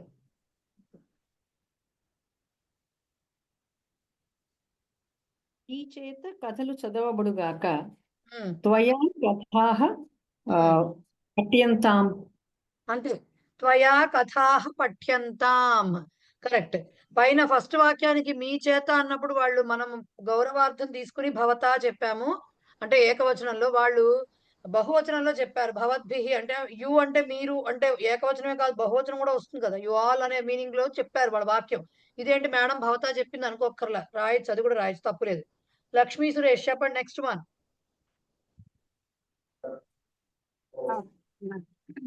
కుక్కలచే ఇల్లు రక్షించబడుగాక. సునకైః గృహం రక్ష్యతాం. అంతే, సునకైః గృహం రక్ష్యతాం. అంతే, కరెక్ట్. శిరీష లాస్ట్ కూడా రాయొచ్చు కదా. ఏంటండి? కుక్కుటై అని కూడా రాయొచ్చు. కుక్కుడై కూడా రాయొచ్చు. అందరిచే నిజం చెప్పబడుగాక. సర్వైః అందరి చేత సత్యం ఉచ్యతాం. అంతే, సర్వైః సత్యం ఉచ్యతాం. అంతే, కరెక్ట్. ఓకే, సో ఫైన్, అది అయిపోయింది.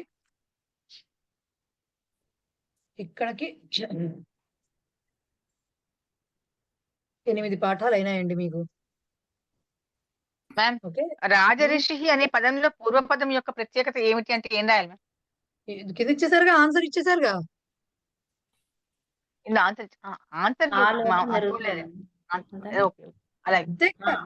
పూర్వపదం విశిష్టం ఏంటి? రాజా కాస్త హ్రస్వం అయింది, జాలం. మనం అదే కదా రూల్ చెప్పాం, అదే వాళ్ళు రాశారు. రైట్. సో ఇక్కడికి 8 లెసన్స్ కంప్లీట్ అయిపోయినాయండి. Only 2 lessons are left. Only 2 lessons. Fine. So ఇవాళ ఇంకా గ్రామర్ చెప్పకుండా చిన్న చిన్నవి ఏవో చెప్పుకుని సూక్తి ఇలాంటివి చెప్పేసుకుని మనము. మ్యామ్, ఇందులో మోస్ట్లీ అన్ని ఇంకా కర్మణి ప్రయోగంలోనే మార్చడానికి ఇస్తారండి. అంటే కర్తరి ఇచ్చి ప్రయోగ పరివర్తన ఇస్తారు. ప్రయోగ పరివర్తన అని ఇస్తారు. ఏదో కర్తరి ఇచ్చి కర్మనికి రాయమనొచ్చు, కర్మని ఇచ్చి కర్తరికి రాయమనొచ్చు, ఏ లకారమైనా అవ్వచ్చు. లకారం అంటే మీరు చదివినవి ఏంటి? లట్, పఠ్యతే, అపఠ్యత, లంగ్ అండ్ పఠ్యతాం, లోటు 3 చదివారు. భవిష్యత్ కాలం చెప్పలేదు కాబట్టి ఇవ్వరు.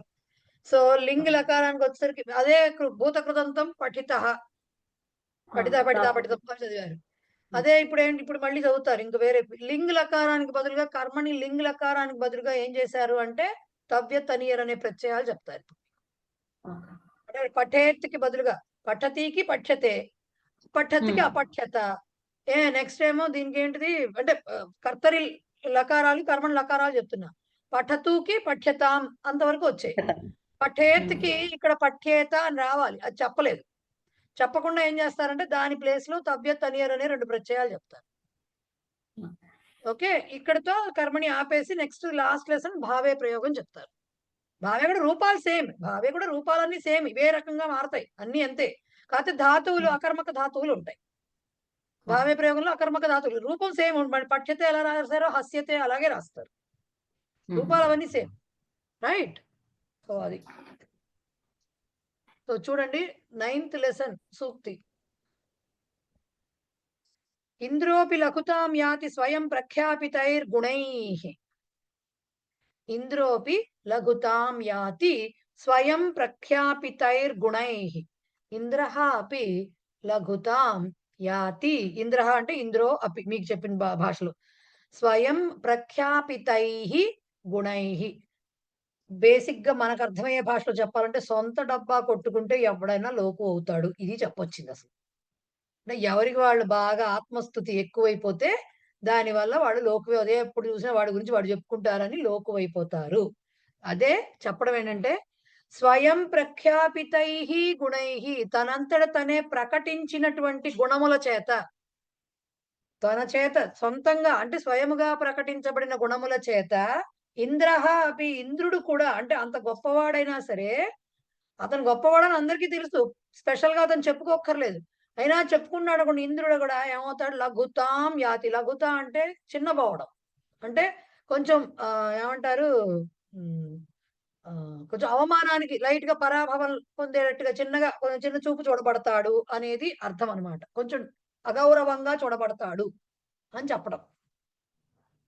ఓకే, అర్థమైందా? ప్రఖ్యాపిత అదే చెప్తున్నారు వాళ్ళు. తనే తన గుణం చెప్పుకుంటే ఇంద్రుడు కూడా విలువ లేని వాడు అవుతాడు, అదే గౌరవం లేకుండా పోతుంది అనమాట. ప్రఖ్యాపితై అంటే పైకి చెప్పటం, బాగా ప్రస్ఫుటంగా చెప్పుకోవడం, తన గురించి తనే చెప్పుకోవడం, రైట్? సో తవ్య ఈస్ట్ సైడ్ ఒక మాట ఉంది మేడం, ఈస్ట్ సైడ్ ఇటుపక్క నార్త్ ఆంధ్ర సైడ్ కిన్నడి చేయబడతారంటారు. మరి మీకు ఉందో లేదో నాకు తెలియదు, కిన్నడి చేయబడతాడని. చిన్నడా అంటే కిన్నడి అంటారు, తిరుపతి వైపు కిండల్ అంటారు, ఇటువైపు మా వైపు అంటారు కిన్నడి చేయబడతాడు, లోకువ చేయబడతాడు అంటారు. అంతే, లోకువైపోతాడు అంటారు, అలుసైపోతాడు, ఇట్లాంటి మాటలు వస్తాయి. సో తవ్య తనియర్ ఇవాళ మనం చెప్పుకోవద్దు. తవ్య తనియర్ నెక్స్ట్ క్లాస్ లో చాటు శ్లోకం అంత గొప్పగా అంటే చట్పటాగా ఉండదు, మామూలుగా ఉంటుంది. చాటు శ్లోకం 172 పేజ్ నెంబర్. చాటు శ్లోకం సమస్య చెప్పేసుకుని ఆపేద్దాం పటపట. 8 నిమిషాలు అయితే అవుతుంది, లేకపోతే లేదు. దైవజ్ఞత్వం మాంత్రికత్వం భైషజ్యం చాటు కౌశలం ఏకైకం అర్థలాభాయ ద్విత్రయోగస్తు దుర్లభ. దైవజ్ఞత్వం అంటే ఏంటంటే, దైవజ్ఞుడు అంటే బాగా దేవుడు తెలిసిన వాడు అంటే అర్థం ఏంటంటే ఫ్యూచర్ చెప్పేవాడు, అంటే భవిష్యత్తు చెప్పేవాళ్ళు ఎవరు? జ్యోతిష్కుడు. మాంత్రికత్వం అంటే తంత్రశాస్త్రం, మంత్రవాదిత్వం అంటే అర్థం ఏంటి? మంత్రతంత్రాలు చేస్తూ ఉంటారు కదా, అట్లాంటిది మాంత్రికత్వం. భైషజ్యం అంటే భిషక్ అంటే ఎవరు? వైద్యుడు. భైషజ్యం అంటే మెడిసిన్, అంటే వైద్యం చేసేవాడు. ఓకే, చాటు కౌశలం అంటే చాలా విటీగా మాట్లాడటం. ఈ 4 కూడా ఏకైకం అర్థలాభాయ, వీళ్ళందరూ బాగా సంపాదించినట్టుగా అర్థలాభాయ, ఒక్కొక్కటే చాలా డబ్బు సంపాదనకి బాగా పనికొస్తుందిట. జ్యోతిష్కుడు ఈ మంత్రతంత్రం చేసేవాడు. మంత్రతంత్రం అంటే ఏదో తాంత్రిక విద్యలని కాదండి, పూజా పురస్కారాలు పౌరోహిత్యం ఉంటుంది, అట్లాంటిది అనమాట. అది గాని డాక్టర్ గాని చాటు అంటే చక్కగా అంటే వాక్కులతోటి అవతల వాళ్ళకి బాగా ఎంటర్టైన్మెంట్ కలిగించేవాళ్ళు కావచ్చు. వీళ్ళందరూ బాగా సంపాదిస్తారట, అంటే వాళ్ళందరికీ కూడా ఏకైకం, ఈ ఒక్కొక్క విద్య కూడా చాలా డబ్బు సంపాదనకి బాగా తోడ్పడుతుందిట. ఏకైకం అర్థలాభాయ. అలాంటి ఒక్కటి ఉంటేనే చాలా డబ్బులు వస్తాయి.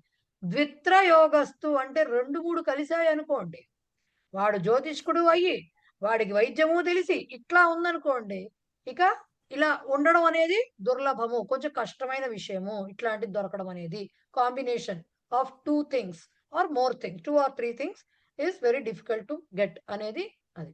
ఎందుకంటే గబగబా చెప్పేసానంటే నెక్స్ట్ శ్లోకం బాగుంటుంది, అందుకు సమస్య బాగుంటుంది. ఇది పెద్దగా ఇంట్రెస్టింగ్ గా అదేముంది, మామూలుగా శ్లోకానికి అర్థం తెలుసుకున్నట్టు అయింది అంతే కదా చాటు శ్లోకం. కానీ ఇది బాగుంటుంది సమస్య. దామోదర కరాఘాత విఫలీకృత చేతస దృష్టం చాణూరమల్లేన శతచంద్రం నభస్థలం. వాళ్ళు ఇచ్చిన సమస్య ఏంటి? శతచంద్రం నభస్థలం అనేది ఇది మన ఏమంటారు సమస్య. శతచంద్రం అంటే 100 చంద్రుళ్ళు కలిసినట్టుగా ఉండడం. నభస్థలం, తలం అంటే ప్లేన్, PLANE ప్లేన్. తలం అంటే తలము అంటామే, సమతలం ఆ టైంలో. నభస్థలం అంటే ఆకాశం, నభః అంటే ఆకాశం. సో ఆకాశంలో మనకి మామూలుగా కనిపించే చంద్రుళ్ళు ఎంతమంది అండి? ఒక్కడే కదా, మనం చూడగలిగే చంద్రుడు ఒక్కడే. కానిట ఆకాశం శతచంద్రం అంటే 100 చంద్రులతో కూడిన ఆకాశము అనేది దాని యొక్క సమస్య. ఎట్లా ఉంటుంది? 100 చంద్రులతో ఆకాశం ఎలా కూడి ఉంటుంది? మనం ఎలా చూస్తాం? నిజంగానే ఉన్నా సరే మన కంటితో మనం చూడలేం కదా, ఒక్కడనే చూడగలం.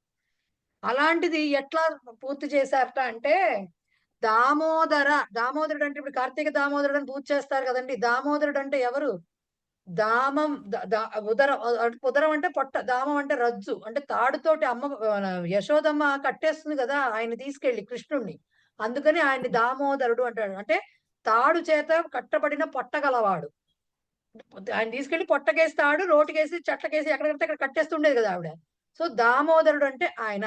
దామోదర కరాఘాత, కరం అంటే చెయ్యి, ఆఘాతం అంటే పట్టమని దెబ్బ కొట్టడం, పంజాబీ అంటే బాగా కొట్టడం, దెబ్బ కొట్టడం చేతితో. అది ఇలా కొట్టచ్చు, ఎలా అయినా కొట్టచ్చు. విహ్వలీకృత చేతస, భయ విహ్వలం అయిపోయారు అంటారు. అంటే ఏంటి? బాగా భయపడిపోయారు, విపరీతంగా భయపడిపోవడం విహ్వలము అంటే. విహ్వలీకృత చేతస, చేతస అంటే చేతస్ అంటే మనస్సు, చేతస తృతీయ విభక్తి.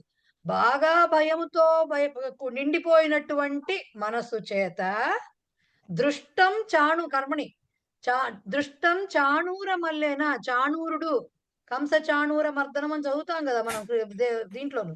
సో చాణూర మల్లేన దృష్టం, ఆ చాణూర మల్లుడు అంటే వాడి పేరు, చాణూరుడి చేత చూడబడింది. ఏమిటి? శత చంద్రం నభస్థలం అంటే మనకు చుక్కలు కనిపించాయంటామే అదనమాట. సో ఎప్పుడైతే కృష్ణుడు చక్కగా తన ముష్టిఘాతంతో ఒక్క చేత్తో ఒక్క పీకు పీకాడో ఆయన గారికి మొత్తం భయంతో నిండిపోయి ఆకాశం వంక చూస్తే వరుసగా 100 చంద్రులు కనిపించాట. అంటే దిమ్మ తిరిగిపోయింది అనమాట. అది చెప్పడానికి అది ఎంత చక్కగా అందంగా సమస్య పూరించారో చూడండి. దామోదర కరాఘాత విహ్వలీకృత చేతస దృష్టం చాణూర మల్లేన శతచంద్రం నభస్థలం. రైట్? ఇక్కడికి వాటికి చాలు. దామోదరాలే నమః. ఎస్ సార్, చెప్పండి సార్. పురుషోత్తం సార్ ఏదో అడుగుదాం అనుకున్నట్టున్నారు. సో ఏమన్నా డౌట్స్? రవళి చెప్పండి మేడం. ఇంతకు ముందర దీనిలో యాతి అని అంటే అర్థం ఏంటి? యాతి అంటే గోస్, అటైన్స్, రకరకాల మీనింగ్స్ ఉన్నాయి. వృద్ధో యాతి గృహీత్వా దండం చదివామా? అంగం పొందడం అదే attain, to get, to attain యాతి. ఓకే, సయాతి పరమాణం గతి. Okay, clear? ఊడతే వహతికి చెప్పారు కదా. ఊఢతే కాదు సార్, వహతికి ఊఢవాన్, తవతు చెప్పాను నేను. ఊఢవాన్ తవతు, వహతికి ఊఢవాన్ తవతు చెప్పాను. రైట్? సో ఇంకేమన్నా డౌట్స్ ఉన్నాయా మేడం? అది సందులు విడివిడిగా చెప్తున్నప్పుడు, సందులు ఒక్కటే చెప్తున్నప్పుడు అది సాల్వ్ చేయడం ఈజీగానే ఉంది మేడం. కానీ ఏదైనా వాక్యాలు చదువుతున్నప్పుడు అది అసలు సంధి వచ్చిందా లేదా అనే విషయం ఎలా తెలుస్తుంది? అదే ప్రాక్టీస్, అన్నిటికీ ప్రాక్టీస్. ఇది చెప్పినవి రకరకాలుగా మనం రూల్స్ అప్లై చేసుకుంటాం. అందుకని ఇప్పుడు ప్రస్తుతం కేవలం నేర్చుకోవడం, పరీక్ష రాయడం వరకు చూసుకోండి. నెమ్మదిగా మళ్ళీ పెట్టుకున్నప్పుడు కానీ రెండోసారి కానీ అర్థం కాదు. మనం రెండో క్లాస్కి వచ్చా కానీ ఫస్ట్ క్లాస్ పాఠాలు అర్థం కావు చూడండి, అంతే అలాగే ఉంటుంది. నెమ్మదిగా అర్థమవుతుంది. ఇప్పుడు మీ మైండ్ లో చాలా ఉంటాయి నేర్చుకునేవి. సో ఇప్పుడు వెంటనే అప్లై చేద్దాం ఈ క్లాస్ విని అంటే అది అలా కుదరదు. సో ముందు ఇది అవనివ్వండి, మొత్తం చదవనండి. నెక్స్ట్ మళ్ళీ సందులో వచ్చే లోపల బ్రేక్ వస్తుంది, అప్పుడు చూసుకోండి. మీకు బాగా ప్రెషర్ ఉండదు, ఎగ్జామినేషన్ టెన్షన్ ఉండదు. అప్పుడు అర్థమవుతాయి. కాకపోతే రూల్స్ గుర్తు పెట్టుకోవాలి, అప్పుడే అర్థం.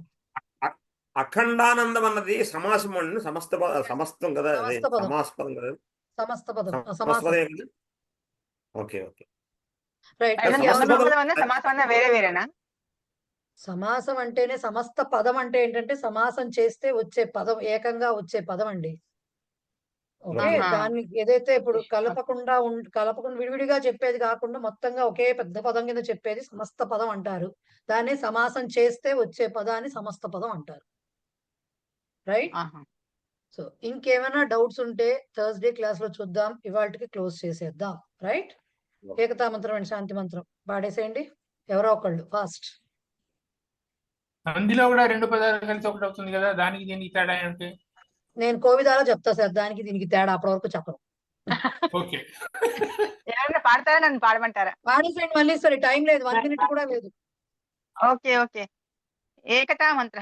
యం వైదిక మంత్ర దృశ పురాణాః ఇంద్రం యమం మాతరిస్పానమాహుః వేదాంతినో నిర్వచనీయమేకం యం బ్రహ్మ శబ్దేన వినిర్దిశంతి తైవాయమీశం శివ ఇత్యవోచన్ యం వైష్ణవా విష్ణురితి స్తువంతి బుద్ధస్తధార్హన్నితి బౌద్ధ జైనాః తత్శ్రీ అకాలేతి చ సిద్ధ సంతః సాక్తేతి కేచిత్ ప్రకృతి కుమారః స్వామీతి మాతేతి పితేతి భక్త్యా యం ప్రార్థయంతే జగదీశితారం త ఏక ఏవ ప్రభురద్వితీయః.